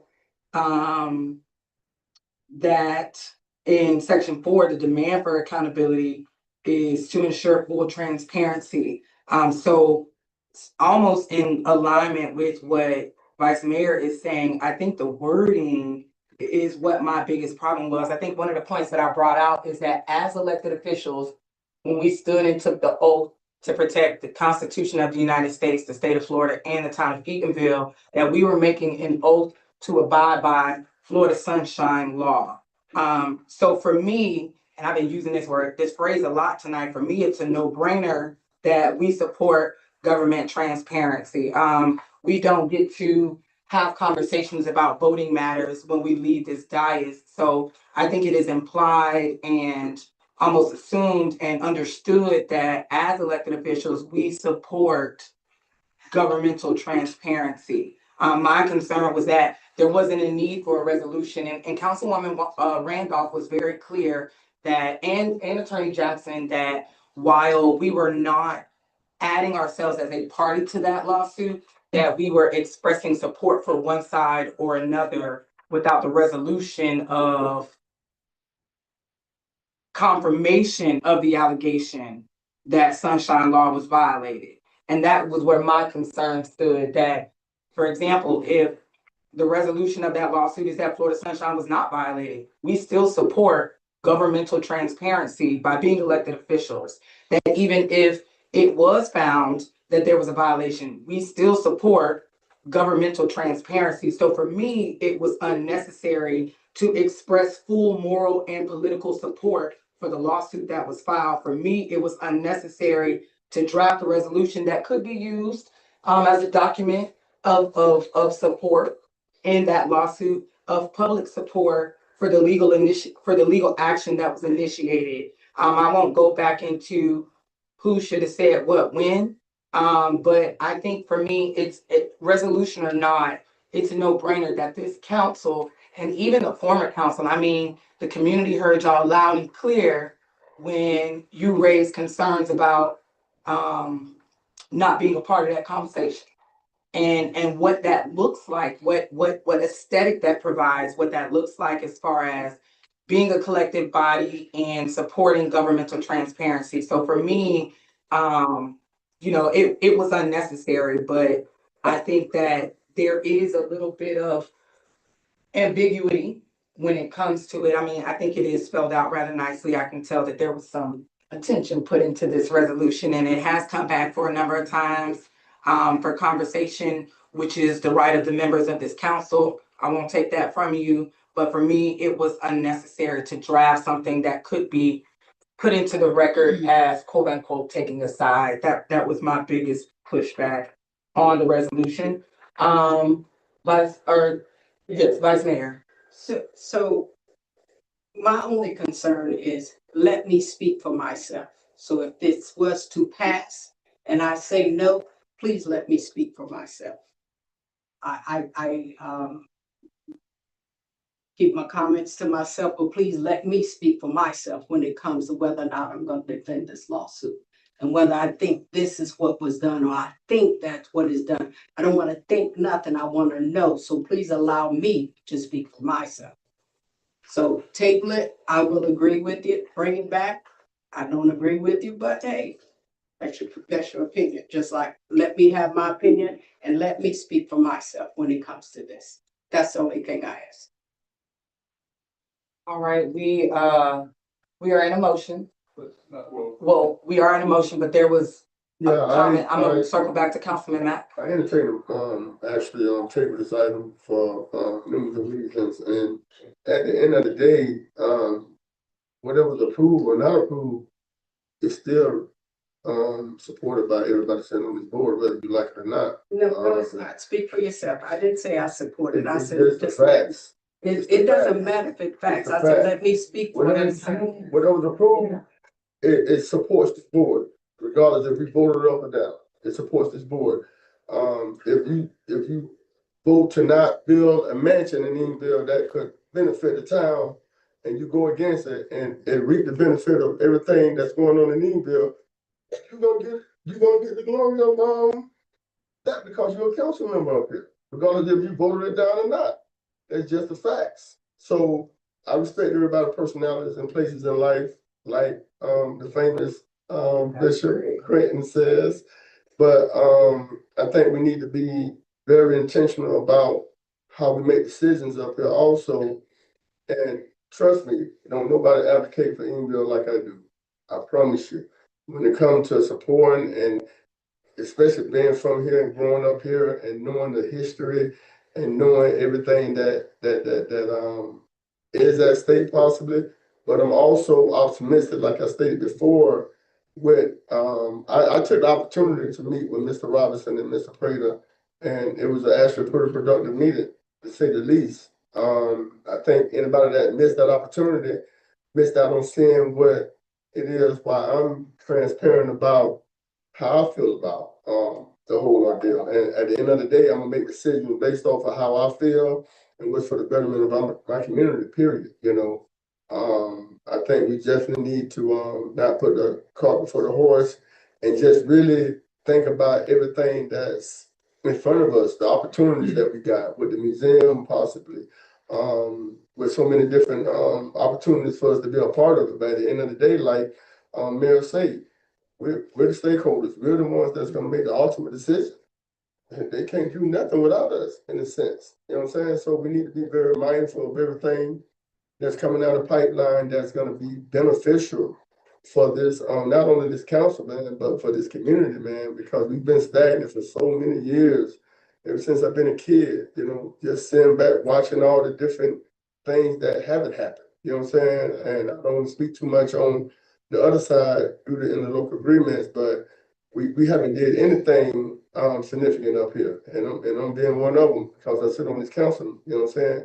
And hopefully we can turn a different leaf and orchestrating getting some things done and coming up with some pretty good initiatives that's gonna be good for the component of and growth and economic growth. All these things play a major phase in what was discussed, you know what I'm saying? So I had an opportunity to really digest this thing and look at it from a different lens.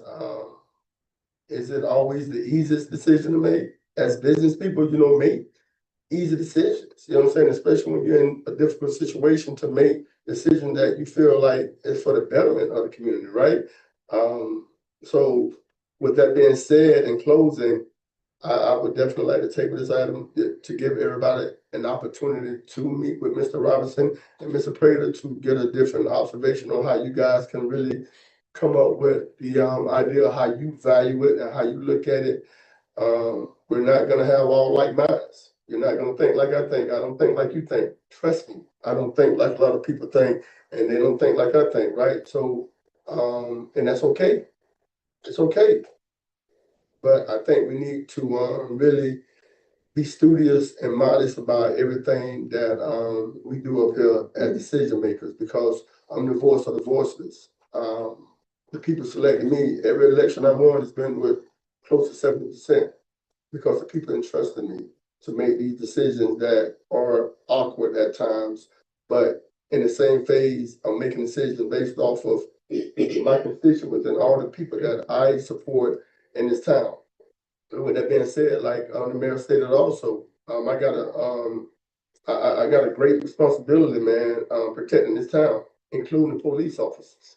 That's my duty to protect every citizen and every employee in this town moving forward, no matter what it takes. And that's my spiel on that. I know everybody's gonna have a different opinion and thinking, but that's why I want to table this item. And if you decide you don't want to table this item and go the opposite way, there you have it. You know what I'm saying? I'm only one vote. Okay, so that's it. Councilman Matt, do you think the opportunity goes away? If we do decide to, support, transparency? It just depends. I think we need to be very astute on decision making. And I know a lot of times, you know, us having that trust issue because my trust issues is next to done, to be honest with you. But I am optimistic though. And when I use the word optimistic, I use it in a way that I've never used it before. Sitting up here these 11 years, longer than anybody sitting up here together. And I made a lot of tough decisions that I didn't necessarily want to make, but I thought it was for the betterment of the community, and it actually helped us out tremendously. Moving forward, have we done all the things that we need to do? No, I feel like we got some people in place that could get some things done. Um, Do I have my thoughts at times? Yes, I have a lot of sleepless nights. But at the end of the day, man, I want to make sure that my kids are protected and getting everything that they deserve in this community that I didn't necessarily get. You know what I'm saying? Everybody sitting up here live in Eatonville and you reside in Eatonville. I don't want to go to all these other different cities to just have dinner when I can go across the street and have dinner. Actually, walk across the street and have dinner, perhaps. You're talking about amphitheaters. We're talking about things that are going to be creative, done for our kids. We're talking about things that we can actually be involved with that we feel like we're not involved with, right? But why would the opportunity go away if we decided to support governmental transparency? Think about it this way, if I can. I mean, I'm done. Think about it this way, and I'm gonna be, How does that opportunity go away if we decide that we wanna, err on the side to support just transparency? all right, listen, I'm gonna tell you this right here, and I'm gonna be done with it and close it. Yes, sir. We had an opportunity to get a museum. We had a scale that was pretty high. And I thought, we was gonna actually get it, but we didn't, right? And a lot of people said it was for political reasons or whatever the belief you had, blase, right? So now, not the only reason that I wanna, support the plan necessarily, right? I'm not saying yeah or nay. I'm saying let's table this item and come back to it, let's digest it, let's have more engagement and communicating about what is at stake, right? But you have a great opportunity to get a museum through TDT funding that they're gonna put their own $20 million towards the opportunity for the TDT, right? And I know it can be challenging, right, at times, but I think we just need to really look at this in another lens. And like I stated before, man, I don't wanna keep beating the horse. We gotta be mindful. But it's We not. gotta be it's not mindful. It's not going against the plan at all. And remember, But it's gonna hurt. I support. But that's why, listen, and my reason for wanting to table this item, No. can I finish speaking, please? And my reason for wanting to table this item is because I want every council member that haven't had an opportunity to meet with Dr. Phillips and give your own perspective on how you look at it. Because you said you haven't, right? Yes, I have So, not. so I had that opportunity, and I think you're still a different outlook on it if you did. That's just my opinion. That's just me thinking, I know you and knowing how you would think about it. That's just my opinion. You know what I'm saying? I could be wrong, but you don't know how it is until you try, right? Yes, sir. So I think we need to be, less judgment about a lot of things. And like I said, man, there's no one that has a different opinion when it comes to people coming in here and trying to dictate on what we need in our community. I promise you that. But we're stakeholders. We're the ones that's going to dictate, regardless of what may lay ahead or what it is. We got an advisory board that a lot of them are from Eatonville. A lot of them reside in Eatonville, and a lot of them go to church here or what have you. They're familiar with the business perspective of it. So I challenge you to table this item, meet with Mr. Robinson and Mr. Crowder, and give your own opinion, come back to it, and we make our decision then. I think that would be the best educated Now thing. be waiting on me. I think that'd be the best We can make a educated thing. decision. We can By raising hand, you don't have to raise your hand. Who all have met with? Who all had the opportunity to meet with? I'm the only one that didn't. Everybody had the opportunity. I did not meet with them. I mean, I heard what they said when they came here. It's not necessary in my opinion.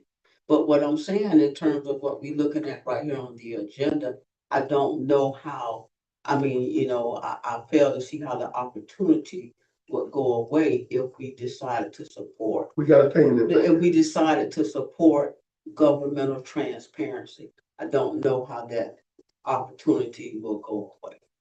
I don't see it like that. And trust me, I also want to see the land developed. I wanna wake up and just go across the street and be able to go to a museum or be able to walk around in the green space or be able to, I want those amenities because we deserve it here in our community.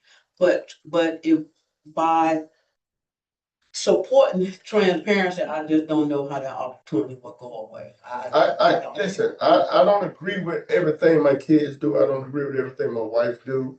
But we come down the line to a point to disagree, to agree on some things that I don't necessarily agree with, and make the betterment of it, right?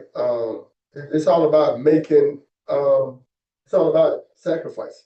I've sacrificed a lot in my life, and I know you have too, knowing your record, knowing your background, knowing your history.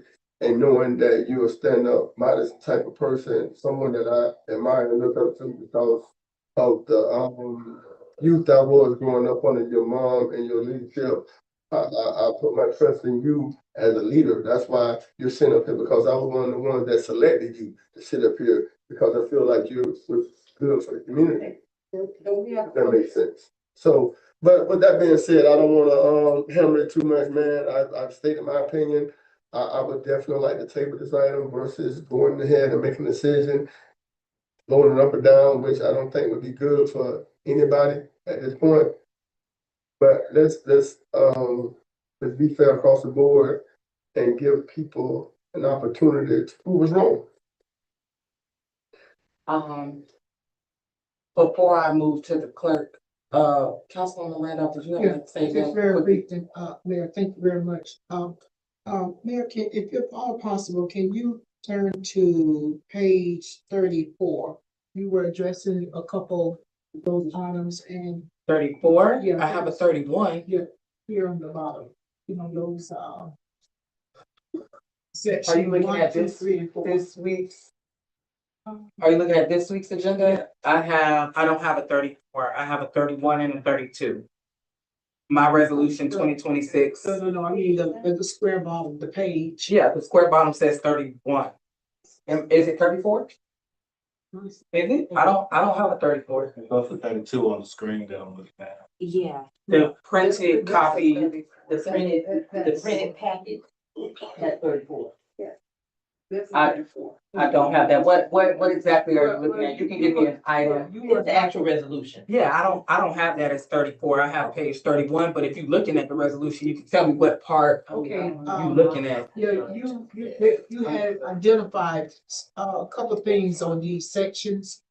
And I was You trying, got the draft. I think you, that review, the final, is the one that was in the packet. Okay, so we're looking at the resolution 2026-41. Where are you directing me to, Councilwoman? to the gray portion, 34. But what section of the resolution are you looking at? Our page numbers are Where it different. says section 1. Section 1 of the resolution, yes, ma'am? Okay, section 1, 2, 3, 4. Correct. You were mentioning some things and, you know, we were trying to keep up with it. Attorney Jackson lost track of his pages. So I wanted to highlight some of the things that you said you had a. Let's divvy away. Call them out. You want me to just call them out again? Yes. Okay, so, You're- in the resolution, in the 1, 2, 3, in the fourth whereas, there was a comment made that there was not an allegation of a violation. Okay, no, It wait, says that section what? in the fourth whereas, The fourth one? yes, ma'am, whereas number 4, Up underneath, there. following the preamble, Okay, it was said that there was not an allegation of the violation that is in the whereas. okay. So it has been alleged by the lawsuit that there was a violation of Florida Sunshine Law. That is the allegation, which is the basis, the complaint, the premise of the lawsuit. The lawsuit is based on the allegation that there was a violation of Sunshine Law. Okay. It is not fact. It is an allegation until the resolution of the lawsuit before. You don't have to explain it. I just want you just to tell us. This was Attorney Jackson. Yes. This for Attorney Jackson. So Okay. just to clarify what my point was, when it was stated, I know you were looking to see where it said that there was an allegation or that was a violation. That is in the fourth whereas. Okay. If you travel down to the fifth whereas with me, it does say that the council of the town of Eatonville finds it necessary to advocate for open government along with some other things. And my point for that was that a resolution was not necessary because in and of our role, we advocate for governmental transparency just by sitting up here. Okay. If you travel down to section 2, it is under the resolve of the council. It is titled Support for Government Transparency, and it says that the council expresses full moral and political support for the lawsuit. If you travel a little further, it says supporting the enforcement of Florida Sunshine Law and calling for transparency regarding the disposal of the Hungerford property. It goes on a little bit more there. And So what are you saying there? so this is me stating what my concerns were about the resolution. The concerns were that Vice Mayor had made a point that there was a play on words, and I supported that notion because while we're saying that we're not a party, while we're saying that we're not taking sides, while we're saying that this is about governmental transparency, what we're really saying is that we're expressing full moral and political support for the lawsuit filed by PEC. That's what we're saying. We're saying we support the filing of the lawsuit fully morally and politically. That's what we're saying by approving this resolution. If you travel down to the next section, it is titled Endorsement of the SPLC lawsuit. And it says that the council expresses its public support of the legal action. It doesn't say support of governmental transparency. It says support of the legal action, which again was contradicting to me because either we're supporting the lawsuit or we're supporting the merit of the lawsuit. And the merit of the lawsuit is the allegation of the violation of Florida Sunshine, which again, going back to what I said, I didn't think what was understood didn't need to be explained. As an elected official, I support Florida Sunshine Law. I support what the government tells us are our roles and responsibilities as elected officials to not have conversations about items that could come for a vote with these members of this body outside of this platform. It was not for me, it is not necessary to say that out loud. I said that when I took my oath. I say that every time I sit up here. I say that when I restrain myself from communicating with you guys about items that could potentially come for a vote. I want to I want to show some support and appreciation for Councilwoman Jordan. We were invited to Monica May this weekend, and we made it very clear that there were certain things we could talk about and certain things that we couldn't talk about. And Ms. May did a good job of keeping us out of the heat because she understands that we support governmental transparency by being elected officials. It's not something that I had to say, even though Ms. Marissa and Ms. King did an amazing job of getting me a public notice with a pretty picture to put on our window out there. It was me and Councilwoman Jordan saying, we support the oath that we took and the commitment to, and the requirement to Florida Sunshine Law by not discussing things that could potentially come for a vote. And then the demand for accountability is section 4. The town is calling upon the school board to ensure full transparency. I think we've made ourselves very clear with or without resolution. So I only wanted to bring those items out. We've had this is the third time we've had this conversation. So I just wanted to bring those out to re-articulate what my reservation or my concern was about the content of the resolution. If the resolution had said that as the town council of the town of Eatonville, we support governmental transparency and it didn't say anything else, I probably would vote in favor of it. But it says a lot more than that. And to Councilman Matt's point, I think we should be intentional about where we stand. And that's just me, which is why I also asked the question, okay, if as a collective body, you don't like the Dallas Cowboys, do I get to get up and say, I, Mayor Critton, like the Dallas Cowboys? It's okay, Chief. We're not voting on that tonight. But that was, I wanted to re-articulate what I was trying to get at in that. Did you know? Yeah. Did that answer? From this page. What section are you looking at? Can you give me a section? Turn it over. What section are you looking at? Okay. No, that's it. I'm sorry. Okay. Did I answer your question? I think so. We just wanted to highlight those things. Yes, so ma'am. we can, if there's something that we have to fix. Right. Understood. Thank you. We want to fix it and then come back. Absolutely, I understand that. Okay, so that being said, is there any more conversation because there was a request to table, which means there will be a rescinding of the second and a rescinding of the motion in order to carry that out? Is there any other discussion before we move forward? No. Okay, I will entertain a rescission of the second. I don't even remember who second or who moved. Councilwoman Randolph moved and Councilman Mack second. Okay, so in order to move, Sit on second. okay, do we have a rescinding of the motion, of the movement? To rescind? The motion. Yes, so we have a rescinding of the second and of the motion. We will now entertain a motion to table item number 7, which is the approval of resolution 2026-41. Is there a motion? So moved. Second.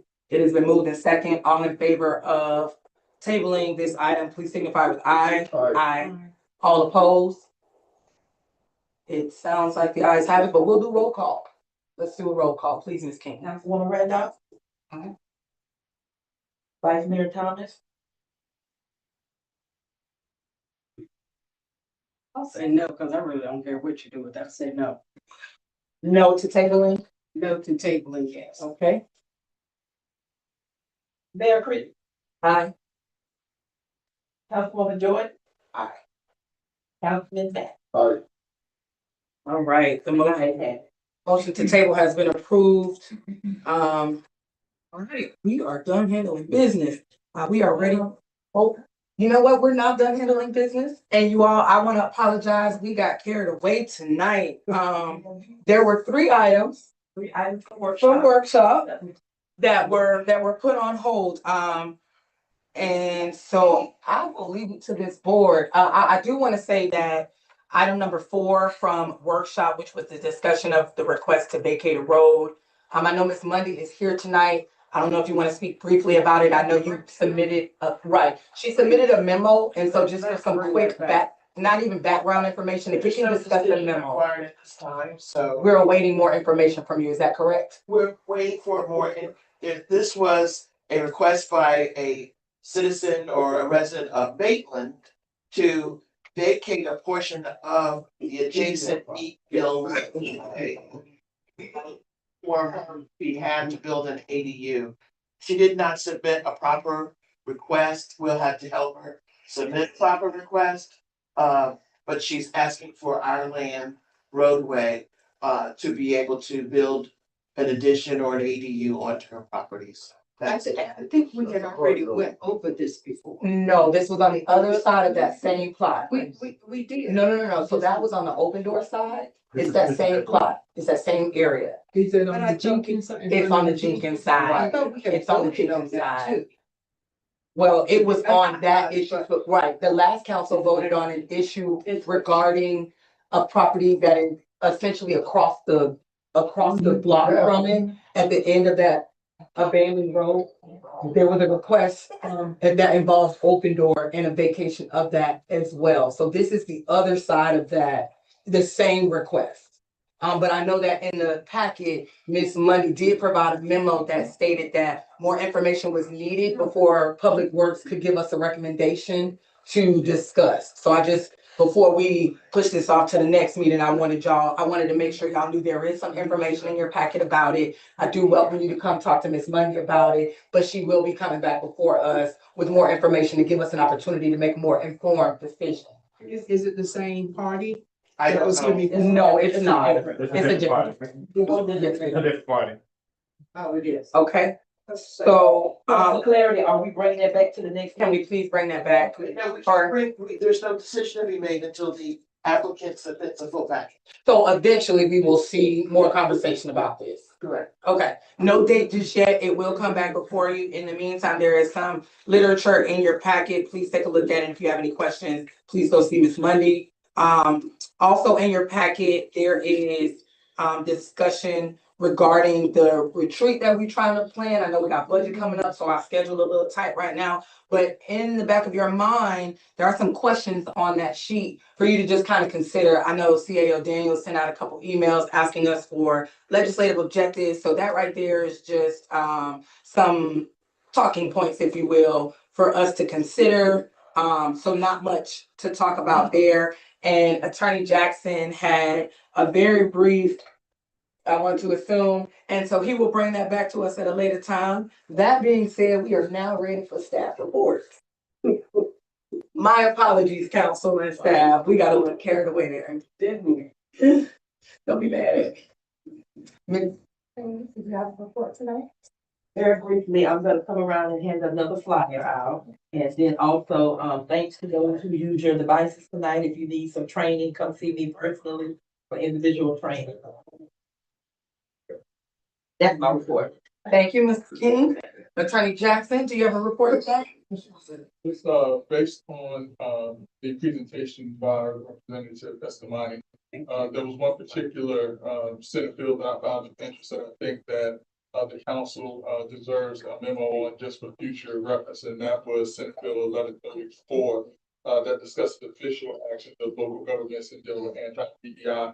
I've already started doing some research when I heard her talk about it. I did hear something about it, but the extent of what she was saying, I found intriguing. I think that it would be sorry for this council to receive some guidance in that regard. So I will be preparing a memorandum for this council with regards to Senate Bill 1134. If there's any additional information off of these bills, if you all would like for me to provide some insight on, 44 data centers. I would do that also, but I thought that was very, I thought that that's very important, particularly since the historic town of Eatonville does participate in various cultural activities that I don't want there to be any issues or questions about. So I think that's important. I wanted to make sure you're on the lookout for that.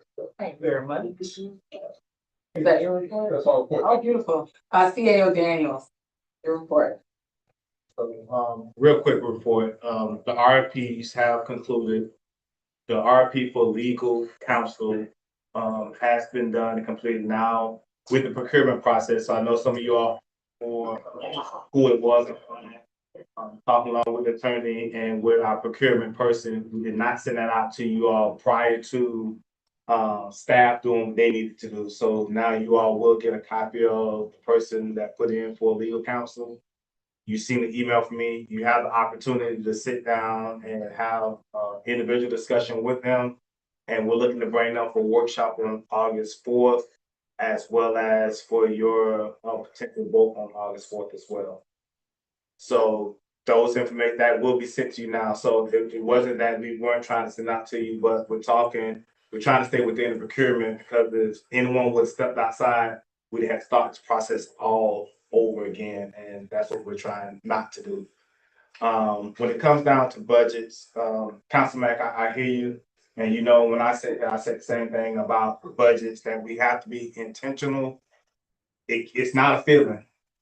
It's not a feeling. We got to look at historical data. We got to look at benchmarks and all those kind of different things, so we can make educated decisions, and that's what we have been digesting. So it's not like that it's not happening. It's happening, but it's tedious if anyone has ever dealt with a budget like that. So Ms. Gibson has come up with a timeline for budget workshops. Her recommendation is the August 4th, 11th, 19th, and then another one to be determined for budget workshops. And those are generally only an hour long. Can you give those dates one more time? The proposed dates. August 4th, 11th, 19th, and then the final one will be to be determined if needed. I have a suggestion. I think that we could look for August 11th and do it all at one time in a matter of 2.5, 3 hours, because it's just a workshop. It's not getting to the numbers and all that for say. It's pretty much just giving you an outline of what it's going to be, and then you'll get the preliminary numbers. Instead of trying to go from week to week and all that, I think that's exhausting to me. 19 to be pretty challenging for me to say the least. So if we can poll right now or ask right now, my suggestion is if we do August 11th, we come in and we go through the preliminary workshop. Remember, the workshop is just staff telling what they're expecting, what they want to do. I can tell you what one person, Ms. King, with her dais, she wants this new dais and all that kind of stuff. So that would be said during that time. That also gives y'all time to give us feedback before we actually start rolling numbers. That works for me. As a suggestion also, and that's why I've been asking for the legislative objectives to be able to really just tile this in. We could, like you said, Councilman, we could do it all at once, go ahead and get that knocked out. That gives us time before the actual budget hearings. So the first budget hearing is scheduled for September 9th. And the last one is for September 21st. Key dates that we have to stay away from is September 8th, because by state law and all that, we can't have conflicting hearings. So OCPS is September 8th, and Board of County Commissioners is September 10th and 24th. So non-council meeting nights. is the recommendation for the hearings. Yeah, so September 9th and September 21st, correct? September 9th, Wednesday, September 9th, and Monday, September 21st. Correct. For the budget hearing. For the budget hearings. And does that fall into the approval process to where we can get it submitted on time? Yes. Yeah. So the thing is, what I'm asking and I'm pleading from the council to do is we can go ahead and get these budget workshops done on 11th. We go ahead and get preliminary numbers out.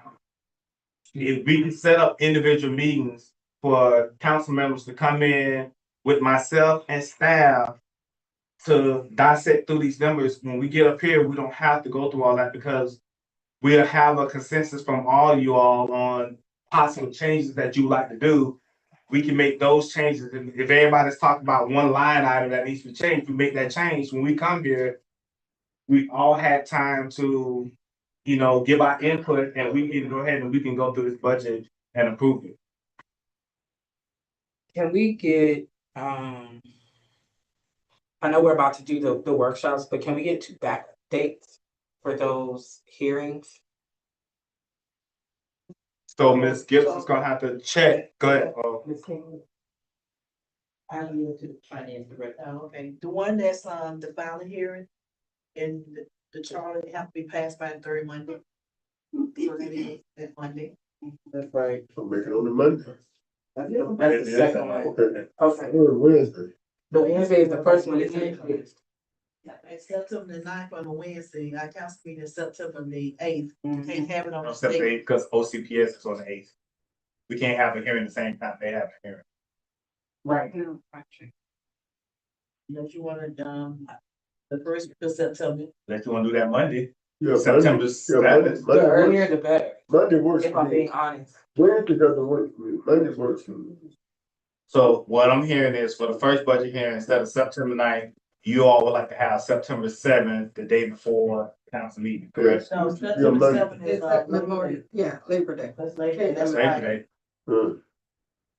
Okay, so the You week, can open the first week. if you the week of the want, first, but right? you do Okay, so councilman, so we have we have council meeting on the first, councilman said Tuesdays don't work for him. No, Whatever. Wednesday. No, I mean, the second, I didn't mean to say Tuesday, I meant to say September 2nd. I didn't mean to say Tuesday, I'm sorry. So Wednesday is September 2nd, that's not gonna work. No, it doesn't. Okay, so and we have additional board meetings on Thursdays.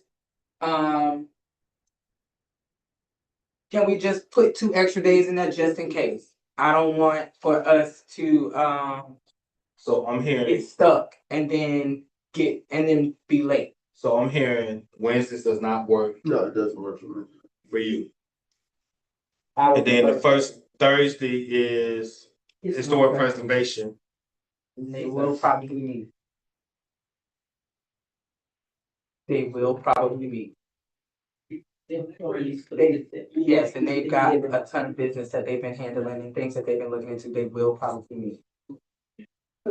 You're saying the first to the fourth, we cannot be. We can, Tuesday is council meeting, Wednesday does not work, Thursday is historic preservation, so the 4th and the 5th, which is Friday and Saturday, would be the 2 options that we have in that first week to choose from, right? Well, no, Friday, so we can't have the hearing on Saturday. Or can we? No. No, so just that Friday. Yeah, I'm just saying no. But then people gonna probably be traveling, that's going to a week, so. Just the 2 extra days as offerings. I mean, if the council can agree right now that the 1st and the 21st work as the hearing dates, then let's move forward. First is the council meeting. Well, you gave us 9, what? We have to advertise, so it has Yeah, to. so it has to be advertised, so we have to, Right. the first one's September 9th. 9, I'm sorry. You I can feel send like us the I wrote down dates. one. Get with the clerk and, yeah. Yeah. send us the dates, Okay, And then we'll respond. so yeah, can we get that scheduled before the end of the week, the workshops and the hearings? Can the council commit to submitting their yay or nays on or before Friday? Can we get our yays and nays in before Friday? Yeah. Yes. If they Okay. give it to us. Can you get us the dates tomorrow? And then we can get, Ms. King will sit out there, everybody in poll, Ms. Gibson will give you those things. and we'll give soft, gentle reminders to get our responses on or before the end of the week. Soft, gentle. Okay. So how does everybody feel about having the one workshop on the one day, just going through all of it at once? Or do y'all want to Yeah, do that every works for week? me because Cause it'd be every week at at 5:30. 19, yeah, that's gonna be hard. So if we do it all in one day, what kind of timeline we gonna be up for? About 3 or 4 hours. So we'll start about 5:30, and then Y'all get to it, cause we've done it before. we did it. It's 10 o'clock. Yeah, that's. All right, so, can we poll for the 11th, please? Yeah. Okay, and then we'll wait on the dates for the hearings. Okay. Anything else, CA or Dan? The budgets, it is gonna be tedious, y'all. Staff has already been working for the last 45 days to compile their budgets. And everyone understand that budgets have to come with supporting documents. No longer we're taking budgets and you don't have the supporting documents or the benchmarks to go along with it. Cause if not, at my level, I'll take it off, and then if y'all decide to put it back on, you all put it back on. So, that's where we stand on that. You did receive the emails, you already mentioned, the retreat, the legislative, objectives, we can get those in. And I think that's pretty much it. Attorney, Jackson and I have a couple more things we're trying to finalize on some issues that's popping up here and there. And that's pretty much it for my report. Madam Clerk. Yes, I forgot one detail that's important. We have early voting and we have election in the month of August. So then it our will be a meeting, location change. our meeting in August will be in the Nick Johnson Center. Both meetings, 4th and the 18th, will be at Nick Johnson. Including potential workshops Yes. and all of the board meetings that fall within that range. Yes. Thank you. Okay, Councilman Mack, did you want to start us off tonight? Report. Attorney? You're done, right? Okay, well, yeah, sure. First of all, thank everybody for coming out, being engaged in town business. I do got a great appreciation for everybody that showed up and very involved. My condolences also to anybody that's suffering in the loss, whether it's close or far. My condolences to you and your family and friends. Who's that? Mr. Daniels, this question be to you, and you can answer it right now. Have Holstein see their certificate of occupancy? No, sir. When do they anticipate them being open? When we talked to him in June, he said about 6 weeks, so that'll be sometime in August. The last time I spoke to you, you said that it'd be July. And the last time I spoke to you, you said it'd be August. When you got to July, August is next month. What is the holdup? They're going through their process of getting permits and everything they need to do.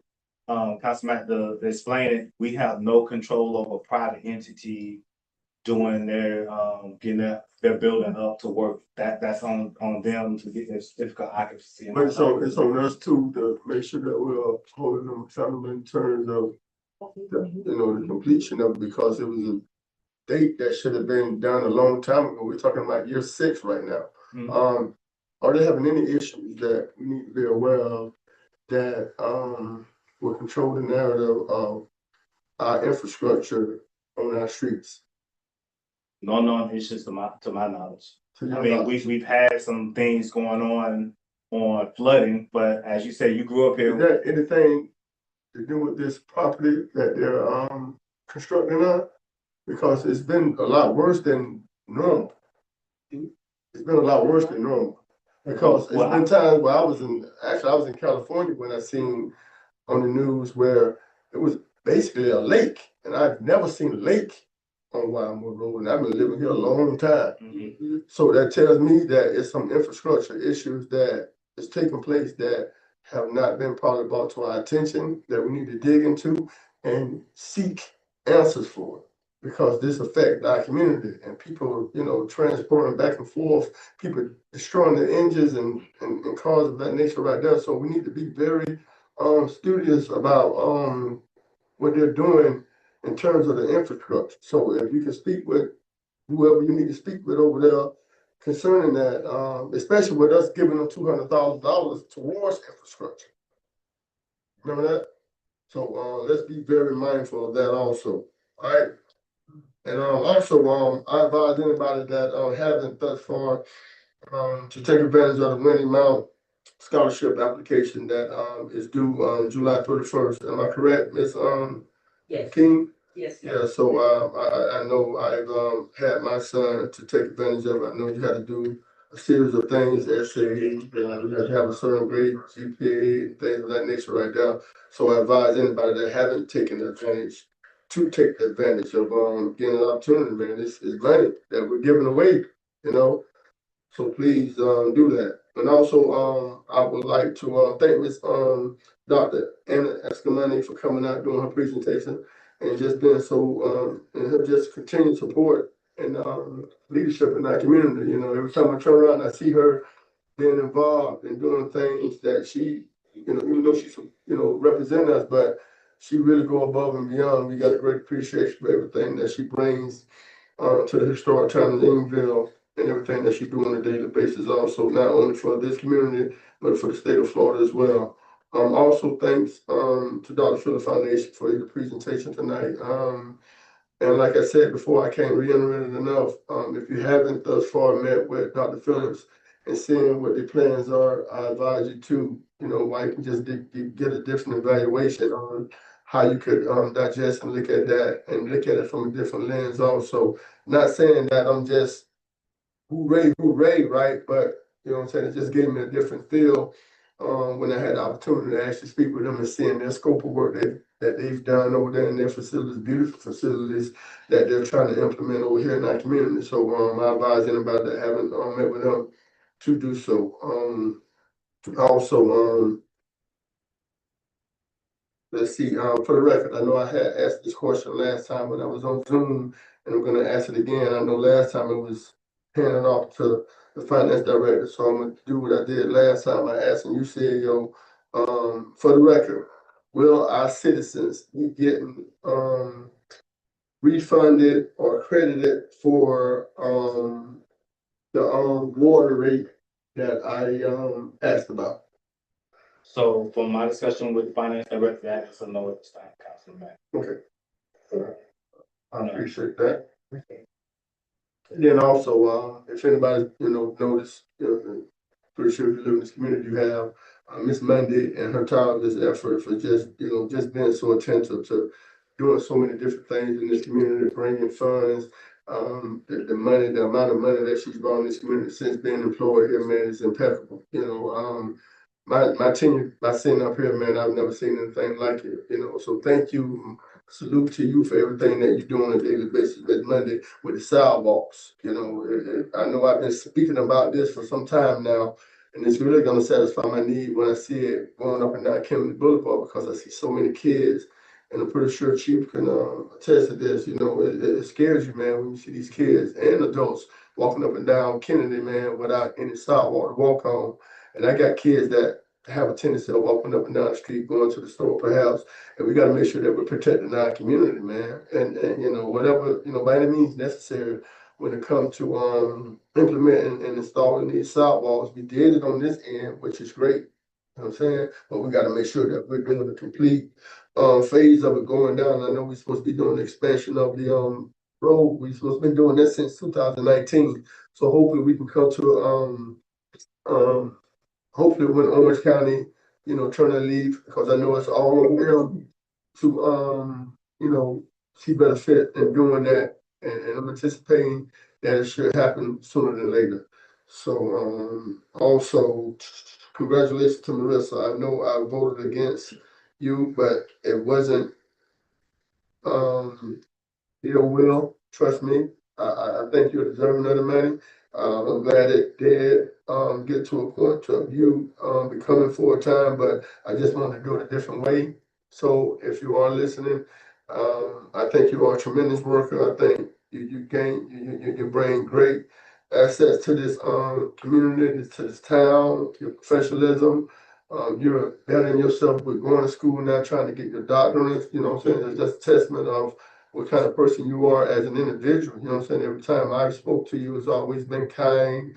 You've never showed me any ill will. You've always been respectful, and I got a great appreciation for that. And you just bring so much knowledge, man. You know what I'm saying? I've seen the scope of work you do, so don't think for 1 minute that the reason that I voted down for this because I don't believe in you, because I do believe in you. But I got a business to run here, and at the end of the day, I'm only one vote, and this council just proved that. And that's what people need to be, very mindful of also, you know what I'm saying? Whatever this council approve, that's why I think we need to be sitting up here making very educated decisions when we make them and not just off the cuff and just because how we feel. I feel a lot of ways about a lot of things, but at the end of the day, I gotta make the best educated decision, like I stated before, on the voice of the voiceless. That's why the people selected us. That's why we got a new mayor right now. That's why we got a whole new council member sitting up here, because the people entrusted them to go and do something that's haven't been done. You know what I'm saying? Let's change the narrative on how we do things around here. We've been staying stagnant for so long, doing nothing. That's why I was in my position with Dr. Phillips, you know what I'm saying? And I'm glad this council agreed to table this item because I advise you guys, as a leader up here and as one of the senior persons to, step out on faith, take that opportunity to go and do things that you won't normally do. You know what I'm saying? You'll see a different outlook sometimes. You know what I'm saying? You can't keep doing the same old thing and expecting different. You're gonna get the same result. You know what I'm saying? You gotta do things different, and I saw the ordinary, man. I'm a testament of that, man. I've made a lot of decisions in my life that I didn't want to make, but you have to do what you have to do to get where you have to get it, right? If all minds and hearts are clear, I don't want to miss out on anything. I know Chief got the hurricane preparedness going on. I appreciate your leadership, Chief, and bringing this awareness because I know how important it is, man. We're in the midst of hurricane season, man. We don't understand how dangerous it can get sometimes because we're Floridians and we're so just used to the environment and the weather storms that come through here, man. But we definitely need to, seek the opportunity to go and get the awareness that he's gonna bring. So thank you for that, Chief. And if all minds and hearts are clear also, I just don't want to miss anything. I know we got the community conversation. We got several people. We got Mr. Norm Lewis, we got Scott French, Doctor, and then we got Mr. Lovett. These are all advocates of community, and Norm Lewis is actually from Eatonville, so we got a great appreciation for everything that he does and staying engaged with town conversations and just being that influence that we need moving forward. Also, Eatonville, 1887, man, it means everything to me, everything. You know what I'm saying? This is a town that freedom built, man. Okay. And let's just be aware of everything that's going on surrounding us, man. 1.5 miles, the oldest black municipality in America. That should resonate with a lot of people, right? It means everything to me, especially growing up in this community, man, is seeing the different changes, but not seeing enough changes, right? And we want to make sure that we're changing the economic growth and, creating job opportunity for, our kids and, people that we know that are out of jobs at this particular time and moving forward with doing things that's going to be sustainable, not only for us, man, but for the whole community, man. We got a job to do up here. And it's mostly our job to make sure that we're protecting this town and our citizens. And I'm always protect the integrity of myself, this board, and my community. So with that being said, thank y'all for being engaged again. And if all minds and hearts are clear, that's my report. Y'all have a great evening. Thank you, Councilman Matt. Glad to have you back in the building tonight. Happy to be back. Heard that. All right, Councilwoman Jordan. Thank you all coming out. Coming out and engaging in town business with us this evening. Definitely appreciate all the presentations that we had this evening. And I want to say to Ms. Money, certainly appreciate everything that you're doing for us. And I can tell you something, I did reach out to her this weekend and she responded back to me expeditiously. regarding that the being a sulfur odor thing. Oh, yeah, have anything? Did we have anything, any follow-up with that? Yeah, we did follow up. We had, for everyone, we had, sulfur odor from the water. And ultimately we found out that, we missed a chlorine delivery. In addition, because of all the heat on, if you've ever passed our treatment plant, the chlorine side of the building, is slightly in bad shape. And so we put another tank out there. That tank, because it was exposed to the sun, had started to dissipate much faster than we intended. So we that plus a missed chlorine delivery. We've recovered. I don't think there are any other complaints. We made sure the operator went to each door where a complaint was concerned, and that was over the weekend, Saturday and Sunday. We did hopefully resolve that matter. We have not heard any updated complaints, but all the DEP reports came back positive, so we didn't have any concern from a biological standpoint. So I think we're back on the right side. But thank you so very much, and like I said, for just responding back to me in, you know, matter of minutes. So I do appreciate that, because I actually had a resident right there asking me, you know, like what was going on. But so thank you very much for that. And Chief, looking forward to this hurricane preparedness coming up this weekend, and I appreciate you and everything that you're doing. And I'm good, you know. Dr. Phillips, of course, thank you guys for coming out. I'll see you when I see you, sir. Okay, and you guys, that's my report. Have a good night. Councilman Jordan, Councilwoman Randolph. Okay. Thank you very much. Thank everyone for coming tonight. Thank the staff for including this. Sometimes it seems like we're beating up on the finances, but so we're not, you're the money person, you know, so it's all about budget, a lot of times. Okay, I do have some concerns, and, the Helena Park. Going in Helena Park, we spent a lot of money, almost $500,000 on that project. And I'm very concerned about, the building is just sitting there. There's not, it's all locked up, there's no staff there. I had a couple of reports, last week, especially over the weekend, about high concentration of people in the park. I guess they're hanging out or whatever, and there seems to be no visibility with law enforcement. I'm not saying they're doing anything wrong, but it just seems to be kind of overpopulated in a way. So we don't know what's going on with all of that. But I'm more concerned too about we spent all this money here. I don't see anything going on there. And I'd like for that to be addressed, because facility has how many bathrooms?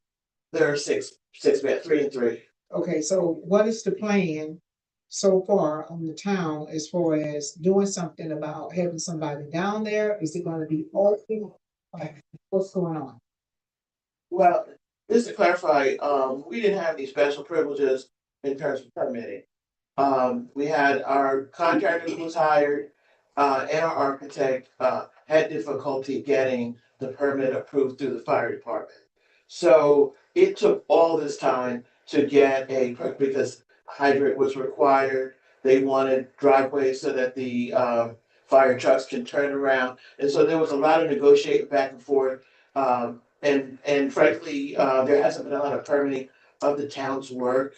So we weren't accustomed to getting, and we're not getting any special privileges from the permitting department. So we struggled to get, and I say we because I'm part of that team with the contractor. But finally, there was an approval from the fire department.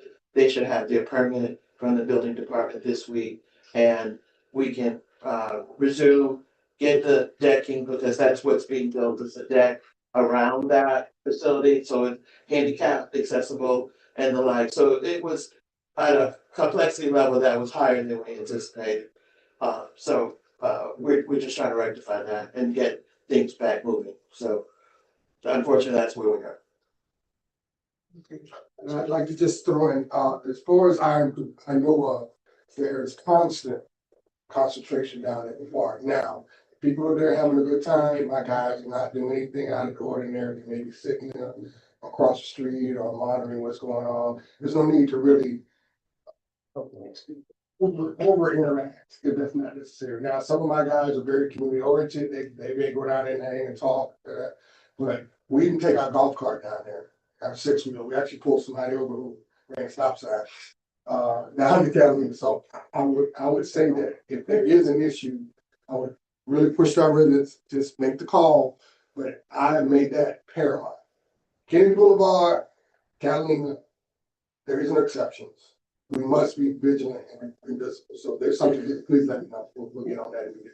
Yeah, and I'm just gonna make a comment. But it's the summertime, so people are Yeah, gonna be on the people weekend come out and out to schools and all that. But overall, it just seems like the investment that was made and the funds that we spent, it just seems to be things that just didn't come out right, the way that I would expect it. Because the monies that we put in, we could have built our own building there with the funds that we spent grant money for this. So when are we going to get to the point that that facility, we need to have a person there? Is that necessary? Would that be necessary? Does anybody know? You know, like. So, you know, so like, I know that, through the grant, there is a PAL, there's some personnel that are attributed to the building. And of course, that will happen after it is opened. Right. And there's certain programming that can occur there per the approval of the council. When that grant came before that last council, those things were worked out. There were also some things, if I'm being very transparent, that we had to settle for because other issues were more important to the council at the time. So there were some deadlines and some extensions, if I'm not mistaken. There was some pleading and begging amongst the council about updates and about moving forward to get some things done. So I don't want to say you get what you pay for, but we have to take some of that ownership on ourselves as the governing body as well. Nevertheless, there's still an opportunity to make good use of that building. And I would encourage that if you don't have that grant agreement to see what is supposed to come of that we get that over to you so you can know exactly what to expect. And then, if I'm not mistaken, Chief can give us clarity on what activities we can handle down there, because I know because it was a DOJ grant, it is very closely tied to community policing. And so there are some restrictions and some flexibilities. And Chief and his department can keep us up to date on how to best utilize and make good use of that building. So yes, ma'am. And there's heavy plans for a lot of things we have in there, always from youth events, to senior events, to business related events. We deal with just about a lot of things that will happen down there on a regular basis. And we do have a PAL officer that we've already hired. It had to be a new officer, it could be an existing officer in order to fulfill that grant. So that officer's been here about a year now. She's very adamant, she's very community based. And I'm sure you've met her a few times. So she is the one. She's already worked with Parks and Recs in the summer. So we're already interacting and building those relationships, putting things together. So the goal is for our end, until the building's up and permitted and CO to be open. We still have equipment and stuff. We've already bought this down in the station because we can't put it in there yet. We're in preparation for it. We're on track to get done now that we got that. But I'll make sure you get an update as well from staff about what's going on and what to expect down there. Yes, sir. We love to do ribbon cutting. That's what we do also something like that. Okay, also, there are reports about signs on the right of way, campaign signs. Just want to make sure that, that's being monitored. And, Ms. Keen is, There ain't no do you streets. know of how many permits have we had for a sign? Okay, well, there's like 3 or 4, maybe more than about 4 candidates that I see around, but Yeah. just want to know. Ms. Baruta been picking them up. Yep. Yeah. Code enforcement has. Okay, If you see one, feel free to text me or something. Let me know ahead of time. We'll get it. okay, I don't get to see anything on TV. AI is okay. You calls, we discussed the budget. Gave us information on the attorney. Yes. You said you're going to send it to us? And then also I sent you an email last night saying you can set up a meeting. Okay. But Ms. Gibson is still the person that's in charge of procurement right now through this process. Hey, Chief, what is the involvement with e-bikes? Is there a problem, do you see a problem here in Eatonville on the e-bike situation? I've seen a lot community-wise, as much as people are getting through, coming from Kennedy, coming from Park City to Orlando. There's been some constant traffic where they're usually riding bike lanes. Haven't had a lot of crossing the streets and stuff like that, as of right now, but our guys are monitoring that as well. Okay, Councilwoman Thomas addressed the local issue, right? Okay. Oh, yeah, can you give us an update on Founder's Day, Mayor? I have plans to do so on my report, yes, ma'am. Oh, okay, that's good. All right, I think that, I have a question. We were talking about the CRA. And what the town will be, have ownership of some of these projects, if it comes to that. I had just a general question, I think I had asked you this about a month ago. Is there any way, and this is just a question, hypothetical question. If we're running into an issue with the CRA as far as funding these projects, and we're sitting on property, vacant land, is there any way that the town can utilize these funds to purchase property for affordable homes from the CRA? I'm asking a question. Don't frown your face up. No. So would you ask that, Councilwoman? That's already been something that we've been talking with Dr. Johnson. Because the CRA is, and Attorney Jackson, you can chime in, because the CRA is an entity of the town, we have not been able to figure out if that can happen, because we have thought about that, but Attorney Jackson, I'll lean it to you. But we're separate. We're separate entity. Now, we use that when we know that we need to use that. So when it comes down to certain things, it's one way, we can't have it both ways. So, you know what I mean? Yes.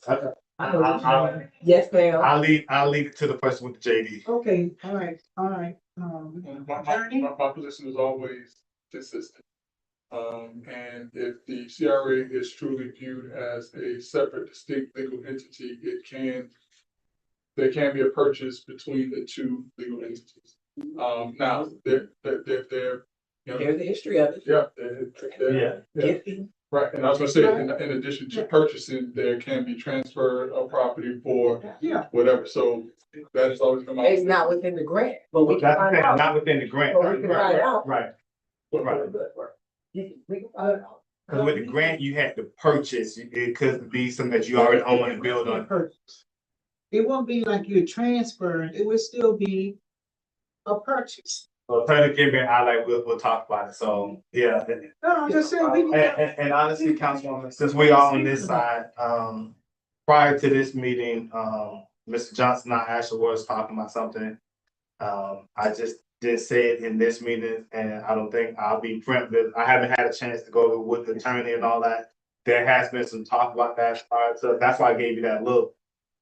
Prior to coming into this meeting, me and Mr. Johnson was talking about something pertaining to that, but we have to make sure legality that is feasible. Mm-hmm. And that's what I'll leave that at that right now. Okay, and I think the last one is on you had addressed walk-ons. I sent you a response about walk-ons. I know the mayor made a comment about it the last meeting about walk-ons, that we're trying to control that, and I understand why Ms. King has a lot to do when you do walk-ins, but that will be the council's decision, and I think we need to put it to a resolution or something, so that way we cover walk-ins, emergency walk-ons would be a top priority. I mean, it has to be an emergency. You couldn't be like, oh, I forgot to do this, I forgot to do that, and I want to put it on the walk-on. It has to be a legitimate reason.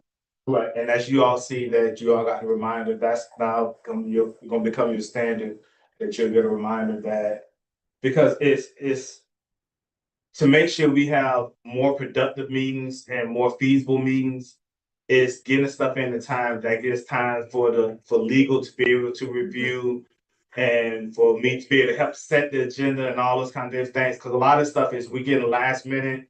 And if I'm in a meeting and Ms. King needs to put it out, we can't get it approved because if I'm in a meeting now, she's coming knocking and say, hey, I need to do this.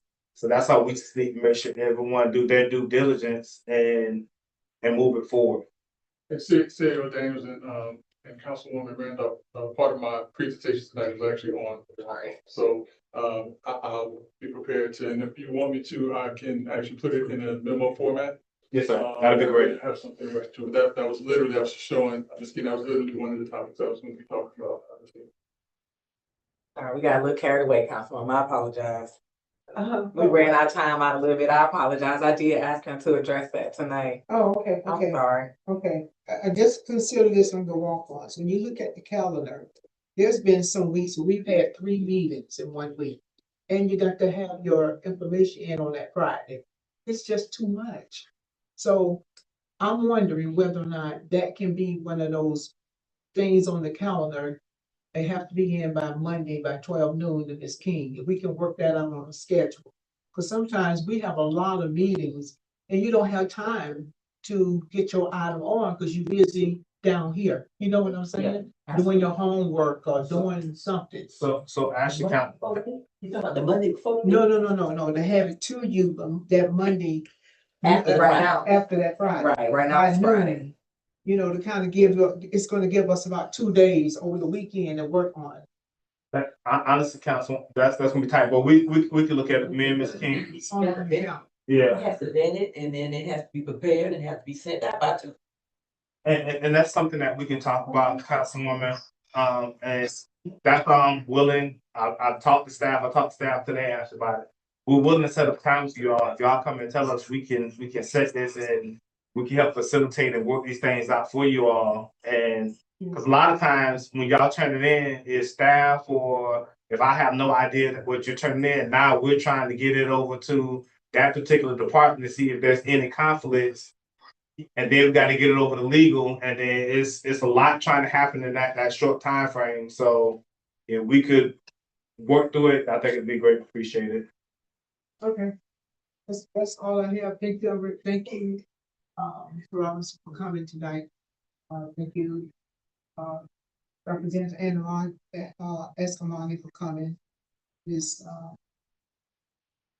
Monday over there. Thank you very much. Thank you all. Thank you. Thank you, ma'am. Thank you, Councilwoman Randolph. Vice Mayor? My comments, is I agree with, Councilman Mack. If you haven't met with, Dr. Phillips, please do. Was very interesting, very informative. It does, I may not agree with everything, but as long as it benefits the town of Eatonville, possibility I might support you on all of it. But I do want to thank everyone for coming. I want to thank Miss Gordon. She's already gone, but for volunteering to be on the committee as well as you, Miss Councilwoman Ware. And then I had made mention about the use of the town symbol and town's documents. So I'm just going through this new thing that Miss King gave us. So ordinance 2025-2 speaks clearly of exactly what I'm talking about. So this is a good little thing. It's going to take me a while to get used to, but Right in your book. yes, and you know, it has all the ordinance, it has the charter, it has everything. This is an ordinance. Okay. Yeah, and then there was one thing on here that I did want to make mention of. It mentions the I guess it's where it's the code of ordinance and it has the elected officials. It still has me, Mr. Cole and all of them, but still. But otherwise, all is good. And do please, just like Councilman Max said, please just have the meeting with them. Come with an open mind. We may not all agree, but Eatonville has to be moved forward to the best and the economic development and movement of this town in a more positive and productive way. That's the end of my report. Thank you, Vice Mayor. Councilman Matt took care of the upcoming events for me. Thank you very much. The only one we forgot was the community meet and greet from Dr. Phillips Charities. At Town Hall, we have been asking for them to come talk to the residents, and they're here. So, August 5th, 5:30 to 7:30 at Macedonia. There is a flyer that will be in the lobby and on the town website. There's a QR code to scan and RSVP. Heard there's gonna be food, so I will be down to get the plates. Chief, I know that the two events this weekend kind of crossover. Chief, I know your event starts at 10, goes until noon. I know the community conversation starts at, I believe, 10:30 at St. Lawrence. The hurricane preparedness event is at the Boys and Girls Club. For those who don't know, that will be on the socials as well as in the lobby. The community conversation will be at the historic St. Lawrence, and all are welcome. And so we encourage everybody to pop out. At the Hurricane Preparedness Expo last year, community event, there were a ton of resource vendors that were there to just give some information. There was some cool prizes that they gave out. I got like a solar lantern or something like that, and a hurricane weather radio. I got a bunch of free stuff, so I'm gonna sneak on down there and get some of that this weekend. I'm really excited about the collaboration from all the local partners, and thank you, Chief, for continuing to serve this community and keep us safe. The retreat. I know I've been aggravating y'all about it, but I was definitely hoping that we could get it in before budget workshops because I wanted to be intentional about where we spend our money. We wanted our money to match our motives. So I'm excited about getting some dates on the calendar for that.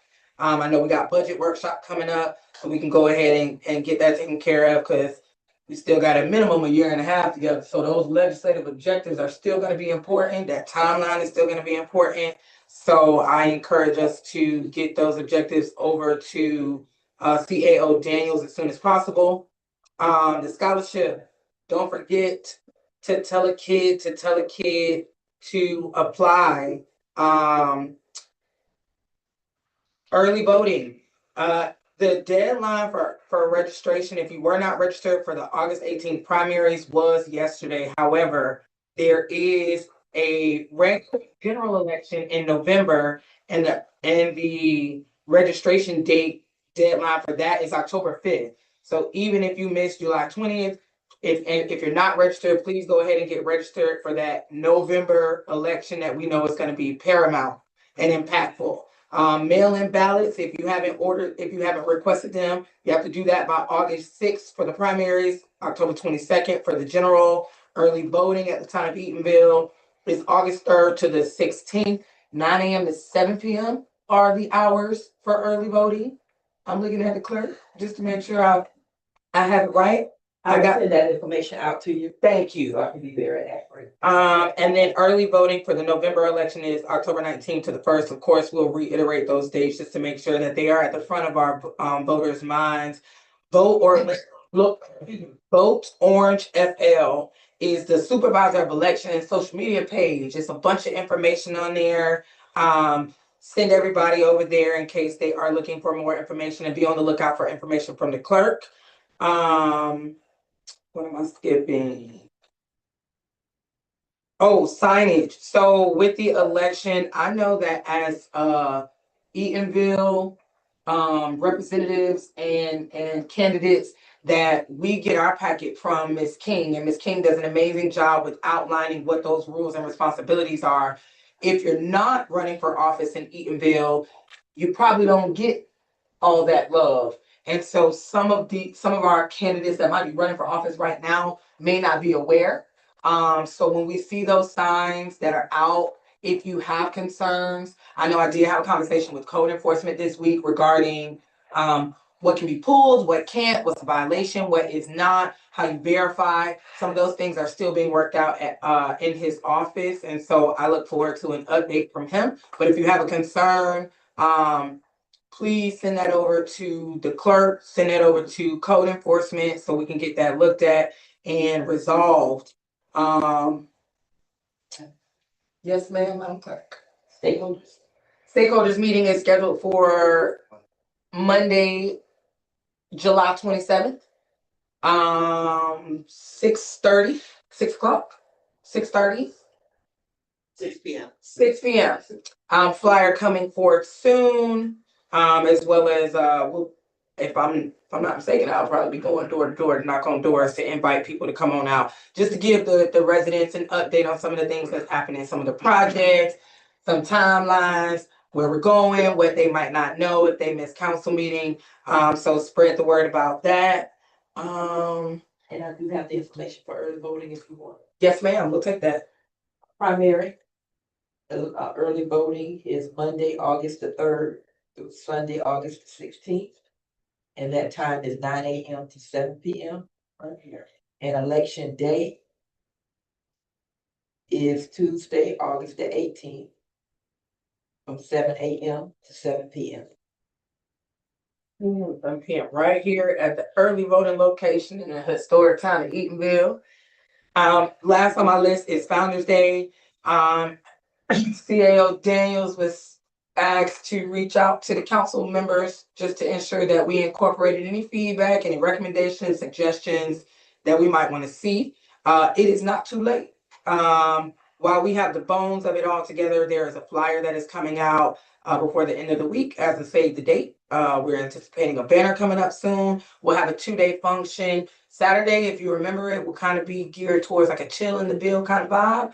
Friday night, which is the 14th, we're planning to have some light entertainment on the lawn across the street, as well as Saturday, our big festival, our big celebration day, where all are welcome. And again, if you have not sent over any recommendations or anything you'd like to see, please do so, just so that if it's possible to incorporate it, we can go ahead and get that done. And that's all I have tonight. That being said, I move for adjournment. So move second. It's been moved in second. All in favor, please signify with aye. Aye. It is 10:36 and we are adjourned. Over here. All right, you troublemaker.